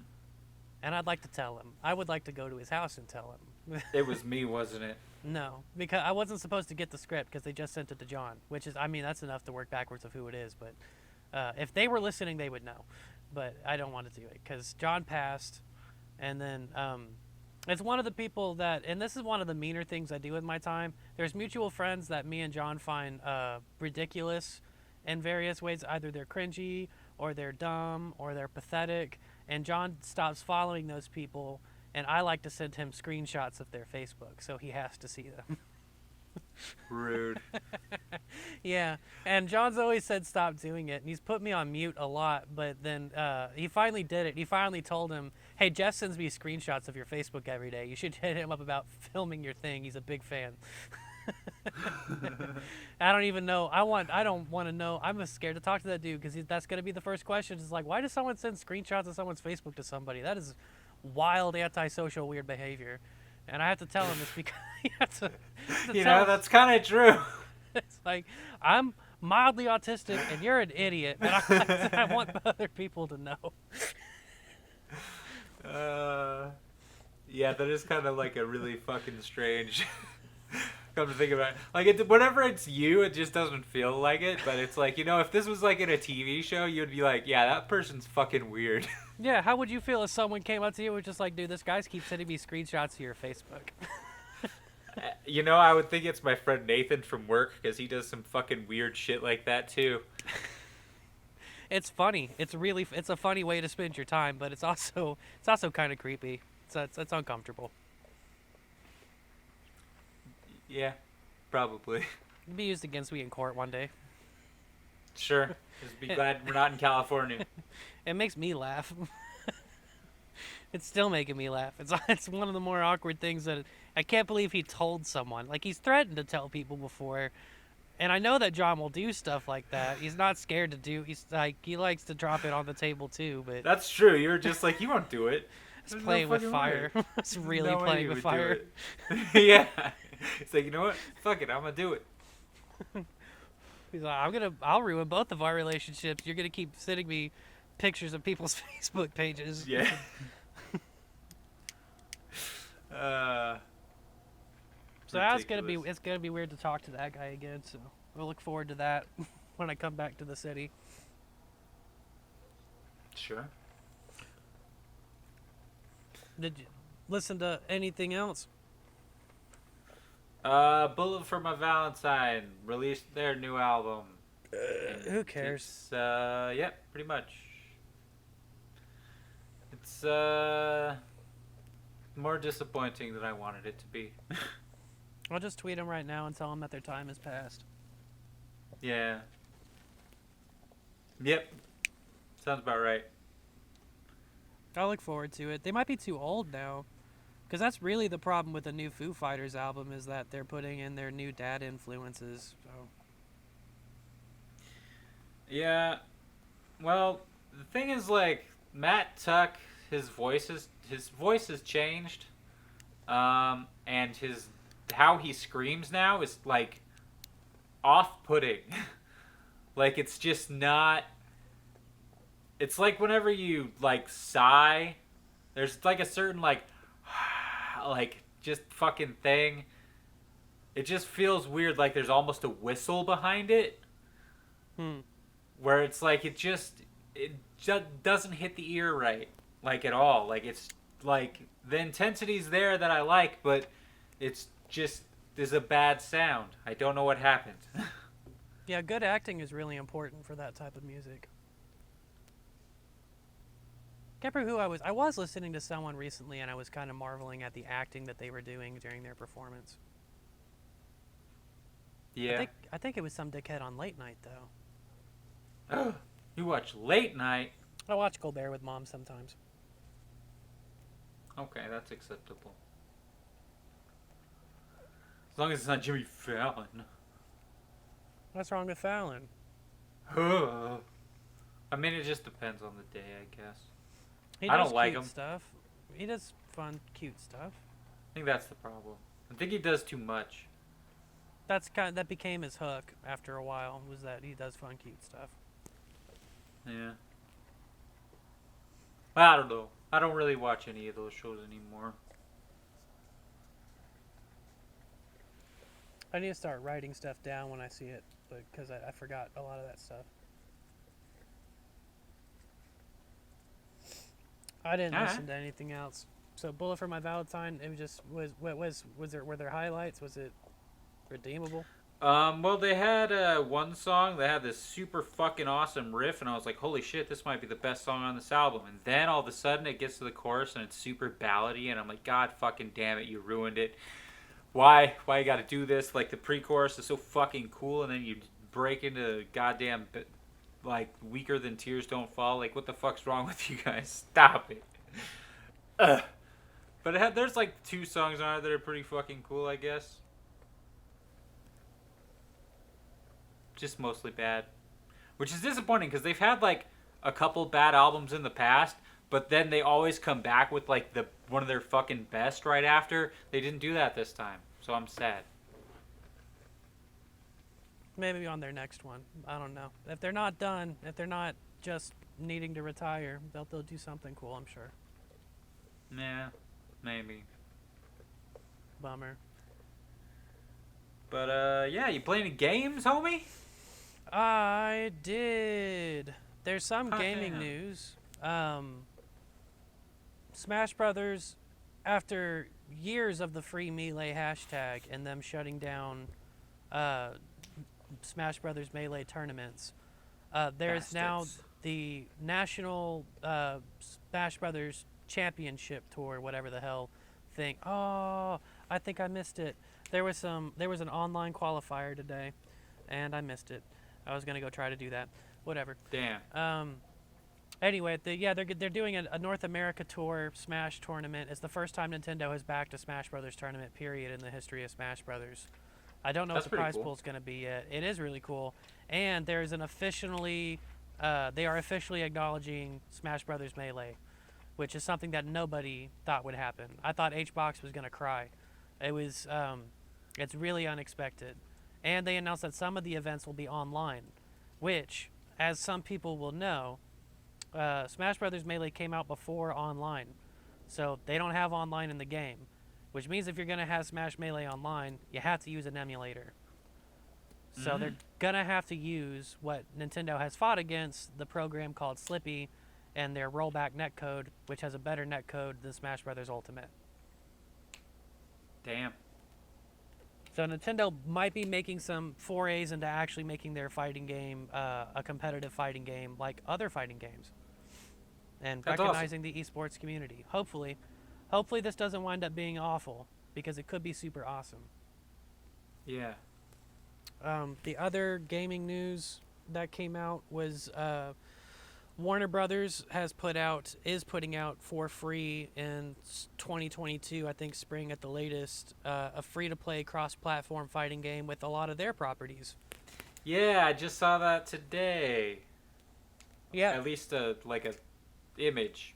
It'll be called Multiverses, and it has Jake the Dog, Finn the Human, Wonder Woman, Batman, Harley Quinn, Tom and Jerry, Steven Universe, Ultra Instinct Shaggy, which I don't know exactly where that meme comes from. That's fucking awesome. Yeah, it's people are wanting fucking Ultra Instinct Shaggy in fucking Mortal Kombat 11. Like, they're getting it. That was the meme, and now it's here. This fighting game is another platform fighter like Smash Brothers. However, it is focusing on 2v2 combat. Oh, interesting. So different characters' special moves will have support and attack rolls, and will have synergies to find out. It also that's really looks cool. like it is. I'm kind of excited. That's interesting. It seems like one of those games people will spend a lot of time playing if they want to play it at all, though. Yeah, that kind of actually sounds like the setup for like newer Pokemon, like Pokemon VGC and shit, because they do like the two. You'll have like two Pokemon on each side, and they have like different abilities and shit that can help the other Pokemon, and shit like that. It kind of sounds like that, except an actual fighting game, and not like turn-based. Arya Stark was the surprise character that I didn't think they would put. I didn't think they would put a game of. Fucking what? Yeah, I didn't know who she was looking at her on the screen, because they all kind of look like Brawlhalla versions of characters, but yeah, they have a Game of Thrones rep in there. That's awesome. Yeah, and it's got voice acting from the original actors, Nice. except for Harley Quinn, which is played by Tara Strong. I don't think Tara Strong did she do the original Harley Quinn? No. Well, she's not Kaylee Cuoco either, so I guess she's played Harley Quinn before. Probably. I mean, she's played every character before. Every single one. They've also got alternate skins for everybody that are from their franchises, and music from their franchises. That's awesome. They've also got an intense leaderboard system, and you can put together guilds and do all sorts of online team play, matchmaking shenanigans. It's like a giant online game, and it's free and cross-platform. So that's wild. That's crazy.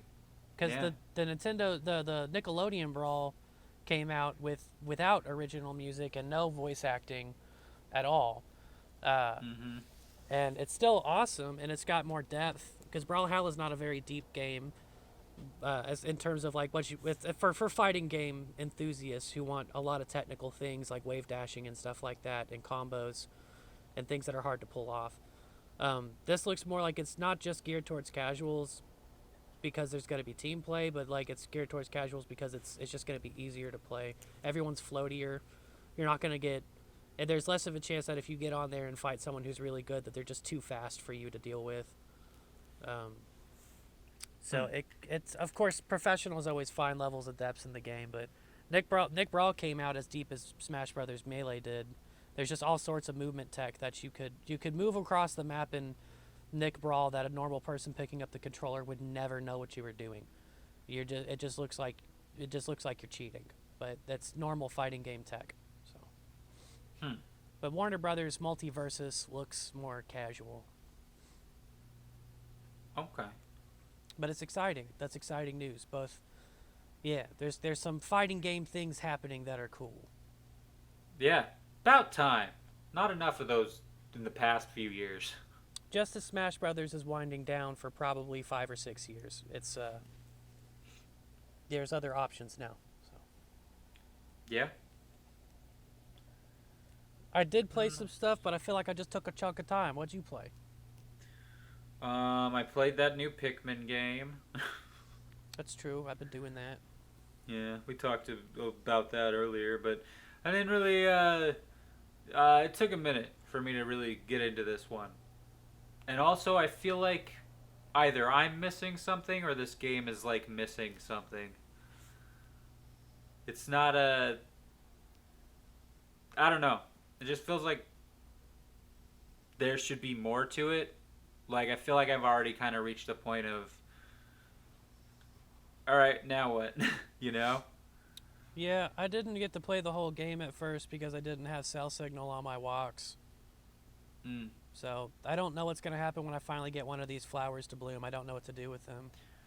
I got one to bloom yesterday, and I couldn't figure out what the fucking point was. It gave me a nice lemon, and that was it. And it's like, all right, I really kind of expected something to happen. Because Yeah, now it just feels like, all right, so now you refilled your flowers so you can plant more flowers so you can get more of these. It's like, huh, okay. And I really feel like there should be, like, villains or something in this, like, not just random ass mushrooms. Because, I mean, in the games, you actually fight fucking, like, other kinds of creatures, you know? never played it. I'm going to. Oh. I think I only ever played the first one. I might have played the second one. I don't know. But I played the original on GameCube, and there are like enemies and stuff. They're trying to, attack you or whatever. Which they don't have to do that part. Like it could be more like kind of like these mushroom things, but there could be more to it. Make them fucking creatures that they actually have to fight. Because that's the thing. You chuck a bunch of Pikmin. You tell them you need you to go over there and fight those guys, and do this and you're trying to get to your fucking ship or whatever, or find the parts to your ship to fucking escape or whatever. Yeah, I feel like there could be more to it than what it currently is. It Because does it's like, feel more like just a walking game than Pokemon does. yeah, but I mean, obviously, like Pokemon Go evolved so much in the 5 years it's been out. Um, because remember, it just started with you just collect Pokemon and their gyms, and that was it. There weren't raids. There wasn't a battle system at all. Like, you weren't battling Pokemon at all. There was no trading. This game has changed so much, and they've added so much to it. I just feel like Pikmin's already at the point where they need to add something more, or I need to reach the level that the game opens up more, you know? Because it just feels like it's missing something.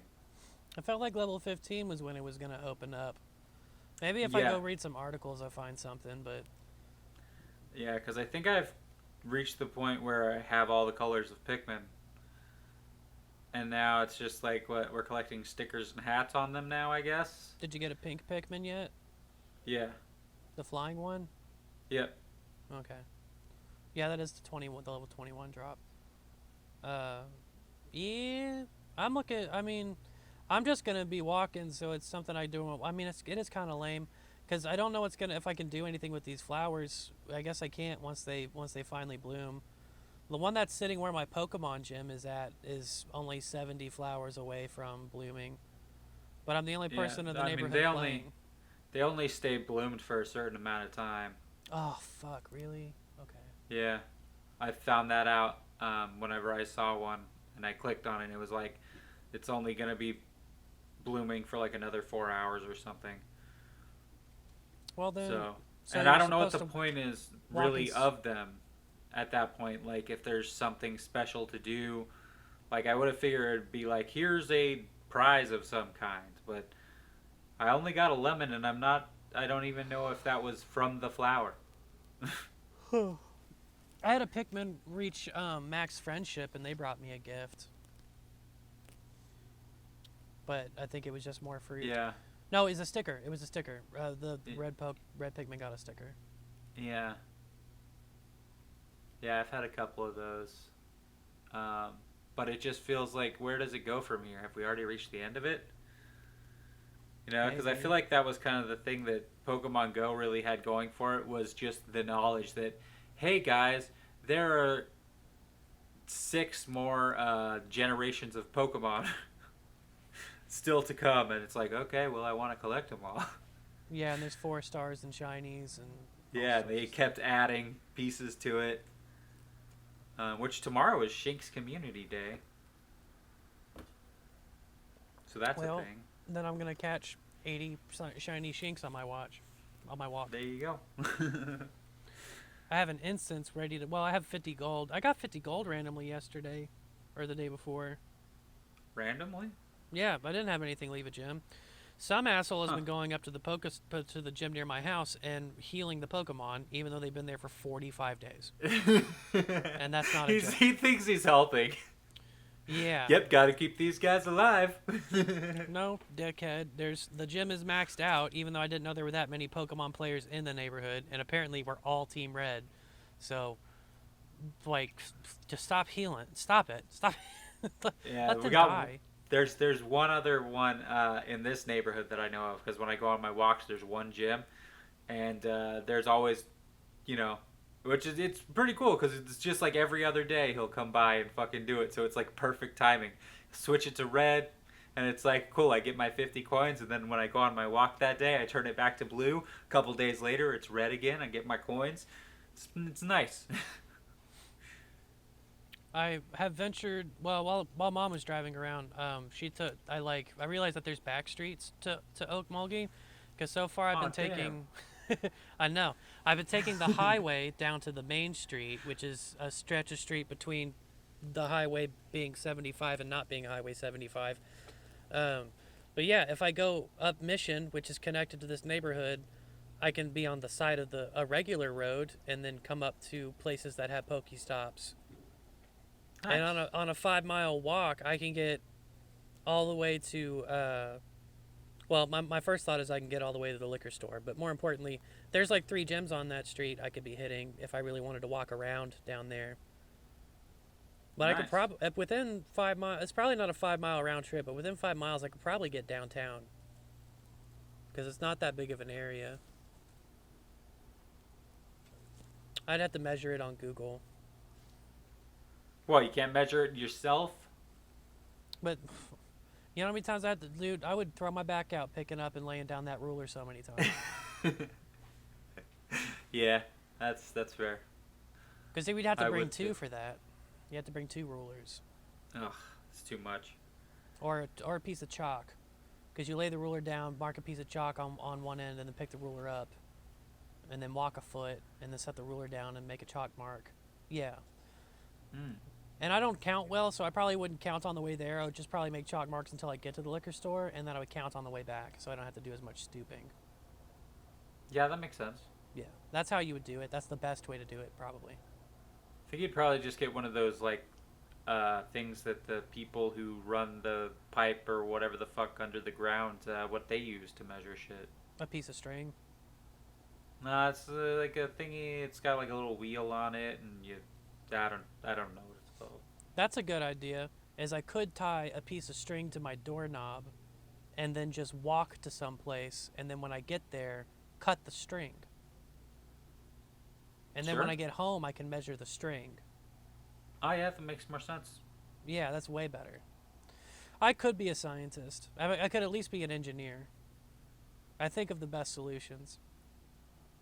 Sure. For that matter, I could tie the string to the fucking car. Yeah, that's true. Well, I feel like if there was resistance, I wouldn't know. I would probably wind up ripping the doorknob off the door. Okay, I'm picturing. Whenever you say string, I'm literally picturing yarn, which is not gonna rip off Well, the doorknob. I was thinking twine. Okay, that's probably more likely to do that. Yeah. Well, there's options. I don't have enough shoestrings for that. That's for sure. I probably got about 6 feet of shoestrings. Yeah, me too. I feel like my shoestrings are too long. It's just unsolvable. It's just an unsolvable problem. I don't think that modern science will ever figure out how to measure the distance from my house to the liquor store. So. Nah, fuck it. Who needs it? Nobody. um, what else you play, homie? I have done something I probably should have done a long time ago. I'm playing Twilight Princess again, Oh. but I am emulating it for free. Uh, I've seen enough about RetroArch and how easy it is to download and maintain, and it is free, and I did it. I just got RetroArch. Takes a minute to download. It's really stable. I would not get it on Steam. Just go to their website and get this. Just go to their website, click stable version. Don't even click Windows. Just click stable version, and then you've got it. You've got RetroArch. It does not come with any consoles or games preloaded, but if you go to cores, the cores are the consoles. They're the emulator for the consoles. It has a database of them that you can just download what you want, and you download the GameCube/Wii Dolphin, and you can play GameCube and Wii games on it. damn, Um, son. It's pretty sick. And then you go to wherever the hell you want to get ROMs from. And then when you go back to RetroArch, you go to load content. And then you click the folder that has the ISO for that game. And then it's running. And it's running smooth with no input lag. Damn. Even better is I upscaled Twilight Princess to 4K. And then assigned the texture rendering to my GPU. So I've never seen Twilight Princess this crisp. It's beautiful. I did wind up, I was about 9 hours into the game, and I had messed with too many settings just to see what I could do, and then suddenly it stopped working. Oh. And I couldn't get it to work again no matter what I did, restore everything to default. So I went into where RetroArch was saved on the computer, and I copied the save folder. And then I just uninstalled and reinstalled RetroArch, and boom, 5 minutes I was back up and running again, perfectly stable. And then I went back in, and I tweaked the game until I broke it one more time. And then I uninstalled and reinstalled RetroArch again, but this time I forgot to bring my saves over, so I had to start over Twilight Princess. Damn. Yeah, but I'm done fucking with it. I'm just going to upscale it to 4K, and that's it. It's perfectly And this stable. is just original Twilight Princess? Yeah, I and don't know. not the It's a HD GameCube. version? No, it's original. It's just original GameCube version. Okay, I thought you were gonna be like, and then I realized it was the HD version. That's why it looked so much better. Nah, I'm just cracking it out. Just using a modern 12-core CPU to play a GameCube game. Nice. It's pretty sick. And there's other things, and I'm gonna get Pikmin on there. I downloaded a PlayStation Portable emulator so I could play Castlevania Rondo of Blood, the game that Richter came from. But I was Okay. more interested. I was more interested in Zelda, so I'll do other stuff. But yeah, they've got the RetroArch will automatically download. Well, like you just go click download that emulator, and it's got a really good emulator for just about everything. And then you can hit you can just update them from RetroArch, and it'll download the latest version if you want to check your version. Cool. It's super simple. It's really stable. And then you can get ROMs basically anywhere. Pretty much all the ROM sites are safe now. There's not that many ROM sites that are just trying to fuck you over.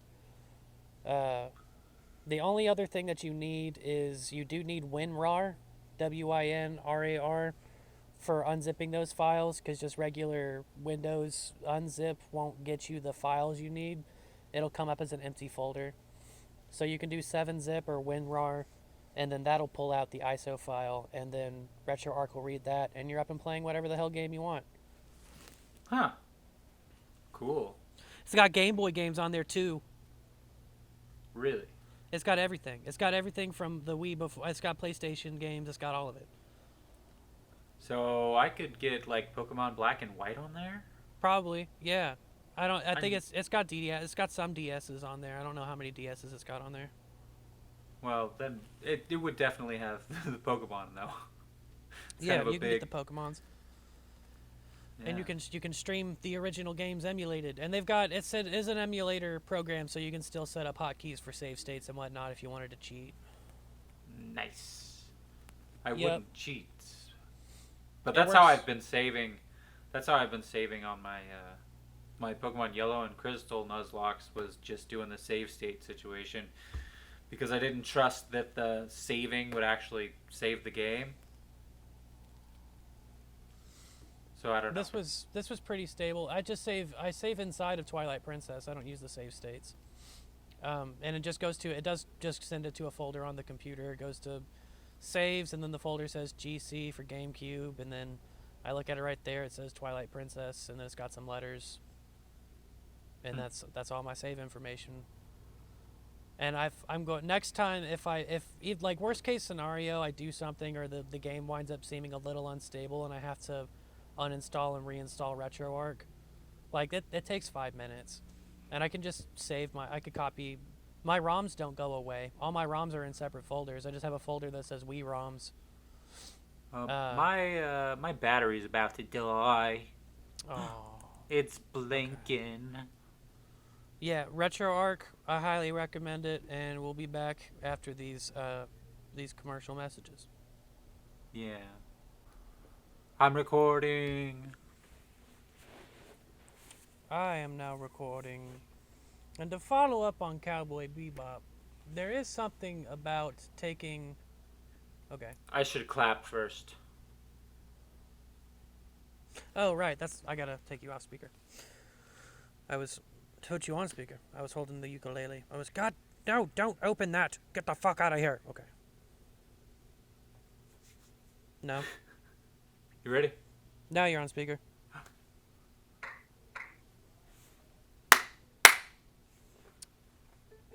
While you were gone, I was thinking about Cowboy Bebop, and there is one thing that does kind of make it feel a little cheaper, especially the first episode, and it's not really a fault of the show. It's that they did so many iconic so many callbacks to the iconic first episode, that it just made you realize that animation and live action are different and should stay different, because it does kind of Yeah. that reflex feel out of place and wrong, and it's just they're different mediums. Anyway, RetroArch is dope Yeah, that as makes shit, and I'm sense. gonna put Pikmin on there. I want to finish Twilight Princess first because I haven't played it in a long time. Yeah, Well, I've still you never can play it played for free today. Amazing. I might I want to kind of stream want to that stream though. it. John found my Rebel. I told him it was in his attic with his discarded film gear, and he's getting a gig to shoot a promotional video for a series someone's trying to take to Netflix. They told him that all they need is the promo video, and they're going to be on Netflix, but I've seen a lot of liars, and that sounds like a lie.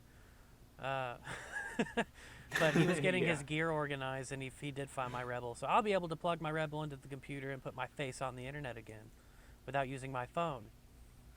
Crazy. I didn't even know it was gone. And whenever you said Rebel, I didn't know what you were talking about at first. Canon T3i I was like, Rebel Rebel? still exists. Still shoots. Yeah. Nice. Oh, I we should thought make mine a as well. shitty ass film with it.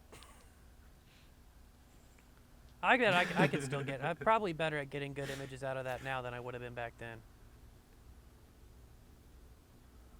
I could do it. Maybe. Did you hear about that new camera? The fucking DJI 40 I-40 something like that. I don't remember what it's called, but No, it's I haven't fucking heard about crazy shit. it. Is it a camera? You should 'Cause look it up. DJI makes. It's crazy shit. Okay. Yeah, it's a camera. DJI made a camera. It has lenses. It has a fucking gimbal and a fucking what the fuck is it called? Like steady cam and shit. Like all they have that. attached to the camera Well, body. I guess Mavic was the first people to do that. No, like. But this thing's crazy. Okay, I I'll think look you'll at like it. I know, but I'm a You're a camera nerd. I'm a Shit. Tell me cinematographer. about a I don't cool like it thing. when they've tried to autopilot all the features. I don't like. Oh well, maybe you won't like it As that long much, as I can but I get think my it's own pretty lenses fucking on cool. it, it's probably cool. I can't. You can. Oh, okay. Well, You then it's can. probably cool. I'll talk about it next time. I'll Yeah. shit all over it. Okay. I think it's pretty cool. You might be like, bro, this is the dumbest shit in the world. If it's I not don't know. just, well, I imagine it's probably better for YouTubers and independent or like really beginner filmmakers, if anything. Because there's no Hollywood cinematographers that wants a device that takes that replaces the old gear, really. Like there's motorized gimbals that are being used and are successful, but for the most part, like in-body image stabilization doesn't exist on Reds and Alexas because we don't need it. We're gonna put it on a dolly. We're gonna take the more expensive, ridiculous route. We're gonna put shit on cranes. Yeah, it is a lot more. It has a lot more like automated type shit. Like it uses the same shit that drones use to like tell you how far you are away from the ground and shit, and that's how it fucking LiDAR laser corrects its shit. I was wondering if anybody's going to if once I actually complete my coding courses, I might get a LiDAR unit and make a focus assist, or a post production, or not a focus assist for. I want to make a program because iPhone's doing something similar. They're just doing a bad job. They have a LiDAR laser on their phones now, and they can do cinematic modes on the iPhone 13 that will pull focus for you, and it's software focus. So you can just take that technology out and make a plug-in for editors that will apply a blur based on distance from a laser instead of images of the picture. Because it can take. Yeah, this camera has that situation where it can do like kind of the autofocus situation, but it is actual like manual fucking gears and shit. Like it's a mechanical piece that actually moves the lens. That's pretty cool. Because there's been the first version of that was the light cameras, LITE, which were the size of a Buick. And they had massive sensors. Yeah. Well, this one isn't that big. Other companies saw that. I guess iPhone and DJI saw that and were just like, you don't need to record all of the angles of light information all the time to get distance. We really just need distance. And you could just do that with lasers. Yeah. Exactly. Yep. Over-engineered for the wrong problem. Oh, I guess an over-engineered solution for not Still problems. cool though. Sure. Sex and penises. Did you play anything? I played Deltarune Chapter 2, but not all the way through. I got stuck on a spot, so I'll get through it. Yeah, good shit. Great storytelling. Fucking the soundtrack fucking kicks ass. Toby Fox out here making more great music. The characters are fun and cool, and some of the puzzles are kind of hard, and my Switch is being weird. Like it's weird and laggy whenever I when I'm not doing it handheld. Like through this game, like there's some points that's kind of like you have to flip a switch and run to this certain area, and like the timing is really fucking tight. But it was. I don't know if it was drifting. I don't know if that's what it is. I don't know why that would happen. I haven't played my Switch hardly at all. But it's just not nice when it's like that. But whenever I have it handheld, it works perfectly fine. I don't know. I literally had to handhold it to get past that bit in Deltarune. So, I don't know. The Delta, what happened there? Sorry, the Joy-Con drift is more of a dust issue than a use issue. They made the joysticks cheaply. They use subpar technology, and it's easy to get those things dirty at the top. It is. Well, that's annoying.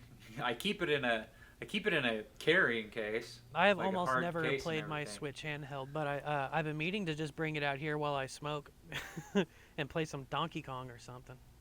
Yeah. But I'm gonna be straight emulators, especially now that the Nintendo's price point to be able to play Sega and 64 games for Nintendo Online is gonna be $60. No, thank you. Yep. $60 a I mean, year. that's still not Or... that bad, but it was $20 a year for Super Nintendo. Yeah, that's not bad. That's I mean, Yeah, but $5 a month am I gonna play it every day? versus two. The cool. Yeah, that's kind of my thought process as well. Cause like if I'm going back to like N64 games and shit, like for me it just feels like more of a I'm not gonna finish this game. Yeah. It feels like I'm gonna play this for a while because like fucking nostalgia and shit, and then I'm gonna put it down and I need Nintendo not play it Online for again. Smash Like- Brothers. So for that price, I also get Yeah. NES and Super Nintendo games on an emulator. But I don't want to spend another $40. Yeah. Well, I guess it's another. I think it's 50. I think it's well, no, I can't remember if it's 50 or 60. It's too much. It's it's it's not a bonus for having Nintendo Yeah. Online or an incentive to keep it. It's just like you want to buy emulators for 64, and it's just like RetroArch was free, dude. I already have an emulator for 64. You can suck nuts. Although now they have a case for suing places that do let you do 64 emulation Yeah. because now they're making money on the product again. That's true. And that's kind of the thing. Because, like, before, I'm just kind of like, if you made this shit, number one, these games that are 30 years old, quit. If you're going to sell them, don't try and sell them at fucking Yeah. full price. I've Like, that's bullshit. Like, that's right there. That's like, I'm not going to pay that much for it. Like, I'm willing to pay for it, but I'm not willing to pay that much for a game that's that old. Like, I have a hard time paying $60 for brand new fucking games, you know? Like, I will if they're new and I can count on that. But, like, shit that I played a million years ago and you can get for free elsewhere, like, you gotta, you know, that's why, like, for the few games that they actually have on the, like, in the online store shit for Nintendo, for the virtual console, like, being able to get Pokemon Yellow and Pokemon Crystal for $10 a piece, like, that's a Yeah, I'd fucking pay good that. deal. Like, that's good. That's a good price. You know, paying between $10 and $20 for like Ocarina of Time and Majora's Mask and shit on the Wii I've done U that. one, like that's a good I did fucking do deal. that. Hell yeah, that's me too. That's some good shit. But if you're sitting here, because like the last few consoles, they've just been doing this thing where it's like, here's that game again with all the DLC, and we're selling it for $60 again. Yeah, the Skyward Sword came out and it's got newer feature, like it's got some kind of fast travel mechanic that you usually get late game they put on there, but at that shit. Well, the Link's Awakening remake was dope as shit. But they completely remade the game and gave it new Oh, art yeah. and stuff and brought it to 3D. It was cool. Yeah, like that's a different thing versus like just whenever they just fucking Donkey Kong Tropical Freeze for Wii U came out in 2014 and like dropped down to like $30, and then when the Switch came out, they're like, here's the Switch No, I version don't at wanna do that. $60. I'll just emulate it. That's y'all fucked up, man. I mean, we have this fights with movie studios all the time. Well, if it's easy and not crazy, we'll play ball, but if it's gonna be a pain in the ass, there is a way to do it for free, and we're gonna do it. Yeah, our whole lives, man, we're giving away all our privacy and shit to make Yeah. things easy. Like you think we want something that's going to be more difficult and take more money from us whenever there's a much cheaper alternative? Like, we're willing to play ball, but you got to be reasonable. We do. I was about to say it's almost worth it to just get the old games, but that gets more expensive every year to do retro Yeah. consoles. Yep. One day. And when Yeah, one day when I'm one day? when I'm living in my permanent garage setup, I will have some vintage consoles lying around. There you go. Yeah, or I'll just Yourself make a a man Steam box cave. and I'll just have RetroArch on there and we'll just emulate. I don't give a shit. That's true. I play Mega Man in 4K, bitch.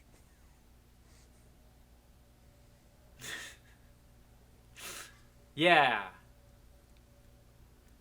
I wish I could find like upgraded sprites I for didn't have to shit. do any of that. I just went to EFB resolution, and it is just way. I don't know. Yeah, I want to know how they do that because I know they can just load the textures and higher.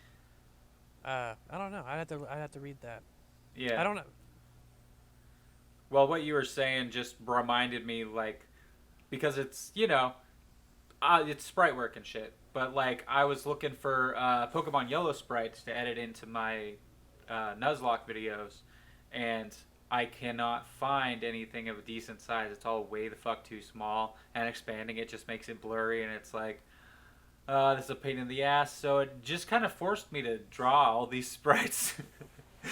But it's kind of cool because I started I put a more creative spin on it because like I named these Pokemon after mostly Zelda like villains and shit. So I'm actually just incorporating Oh, specific cool. things about the enemies into the Pokemon. So it's kind of interesting. Like I got a Bellsprout that has like fucking sharp teeth and shit, and it's the Manhandla from like original Zelda and like Hyrule Warriors. It's fucking crazy, crazy purple plant thing with teeth. Yeah. So, and like my Spearow is named Rivali, so he's blue and has a fucking scarf. Have you played the new Hyrule Warriors, the Switch uh, one? I think all the DLC I've is out not. now. Hmm. Yeah, I saw like some gameplay of it and was like Oh, super not I think it looks impressed. fun. I don't want to spend more than Um, $50 to play it though. I mean, I liked the other Hyrule Warrior game, but like I feel like the graphics in that were actually better than the graphics in the new one. Like that's what kind of like threw me off because I was looking at it and I'm like, dude, like Breath of the Wild artwork is like so much higher quality than this. Like it's shocking how much worse it looks. I was so surprised. Um, but I like the gameplay of them, so I've got other things. I've it's fun. actually put not been able to buy games for so long. I forgot most of the other games I really wanted to play. I know I want to play Pokemon Snap and Metroid Dread and Nick Brawl. Yeah, yeah. There's I mean the Diamond and Pearl remakes just came out. Those would be cool. I'll just get the originals on emulator. Yep, I need to find those as well. Or no, I'm getting platinum. That's right. I need to find platinum. But I still want to play the newer one because it has more current style of gameplay. Like fairy Pokemon are a thing, so Cynthia's Garchomp is way less Is the scary. Garchomp a fairy type in that game? No, Oh, it's a dragon ground type, but fairies are oh yeah. immune to dragon. So, and then if you have like Togekiss, who's a flying fairy, he's completely immune to Garchomp, who's ground dragon. I killed a Lugia. I killed a Lugia with Earthquake Can't do the other shit. day in Pokemon Go. Yeah, because the Damn, really? the moves don't matter in Pokemon Go. Earthquake hits the flyers. Yeah, It's that's funny. sad. When did we get Fairy type? Because I remember Jigglypuff used to Yeah, be a normal. Wow. yeah. Gen 6. It was really late. Yeah, surprisingly late. But dragons were too strong, so they Man, needed to be nerfed a little bit. And now if fairies they are put me very in charge strong. of Pokemon for a day, all I would do is get rid of Wigglytuff. It just ruins Why? Jigglypuff a little bit. Wigglytuff is. You sound like a I Raichu kind of hater like as well. Raichu. Dude, have you seen. Wigglytuff looks like they eat mashed potatoes with their hands and, like, plays with children afterwards. They've got 5 o'clock shadow. I used to really like I used to really like Wigglytuff, but I don't not not not even on my radar anymore. It's I like love one of the more Jigglypuff. forgettable ones. It's Pokemon and Smash Bros. Dude, Yeah. a player named Base Mage almost won a major with Jigglypuff like a week or two ago. They were going up against the third best That's cool. Smash Brothers player in the world right now, Tweak, and they went to Game 5, And it's kind of controversial because he SD'd. He might have won a major with Jigglypuff. That would have been huge for the character. Because there's not that many top tier Jigglypuff representatives right now, so it's always kind of hard to see where the character really belongs on the tier list, because if there's nobody really good playing them, then they just suffer for that. But Hungry Box was the best Jigglypuff in Melee, and was number 1 in Melee for 3 years in a row before the pandemic. So it's kind of hard to tell where he is there too. But Hungry Box sucks at Ultimate. He just does. I could probably beat Hungry Box. But yeah, that's exciting. No, he kicked my That's ass. a challenge. Too late. You already put out the challenge. Shit, Waddy, you fucking find me, sir. Fucking. Every time that he talks about Piranha Plant, he says it's not a real character. That's desk furniture. It's a decoration. I can't believe he's in the game. He won't even download the character. It does not. It's not on his console, and he won't. Like, of all the I can't even go to the Smash community without getting some hate for the Piranha Plant. There's always people shitting on Plant, which is just egregious. But he plays Rob. Rob's not even from a fucking game. I'm gonna go. I'll find Waddy and tell that to his face. I hate Rob. Rob's so broken. He carried his shit. I would say that Rob carries Waddy, but his other main is Mewtwo, and Mewtwo's not carrying anybody. He's carrying Mewtwo. So he's got Mewtwo on his back, making it work. He's the best Mewtwo in the world by a long shot. But he's still only the number 20 player, and I will take my Plant to his house. Actually, I'll just go to his. If I catch him with the Switch unattended, I'm just gonna download Piranha Plants on his Switch. I was just thinking that. Just sneak it on there, and then he'll see it, and then he'll get curious, and he'll become a Piranha Plant player. He's doing Iron Mans on his streams, which is where you try to win with every character in the game. And there's 83 selectable characters. There's 89 total on Nintendo's metric, but there's only 83 you can select. So, but he's got an asterisk because he will not download Piranha Plant.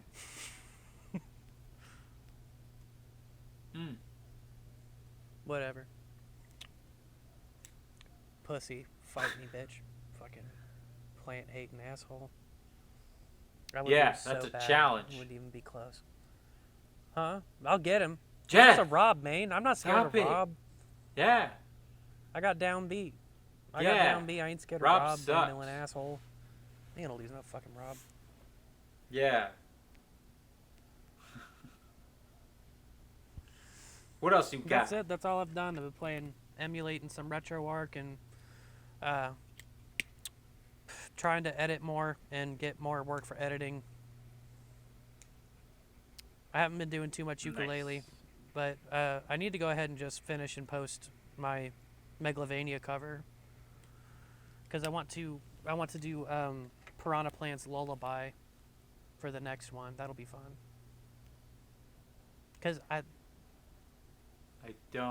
would probably recognize it, but I don't know what it is if you type it in, it immediately comes up as a 10-hour loop. I think it's Piranha Plant's only signature song. I think it's from 64. It's the song that plays if you put Piranha Plant to sleep. Yeah. But, okay. I mean, you can't get through the first hour of that loop without tearing up. It's surprisingly sad.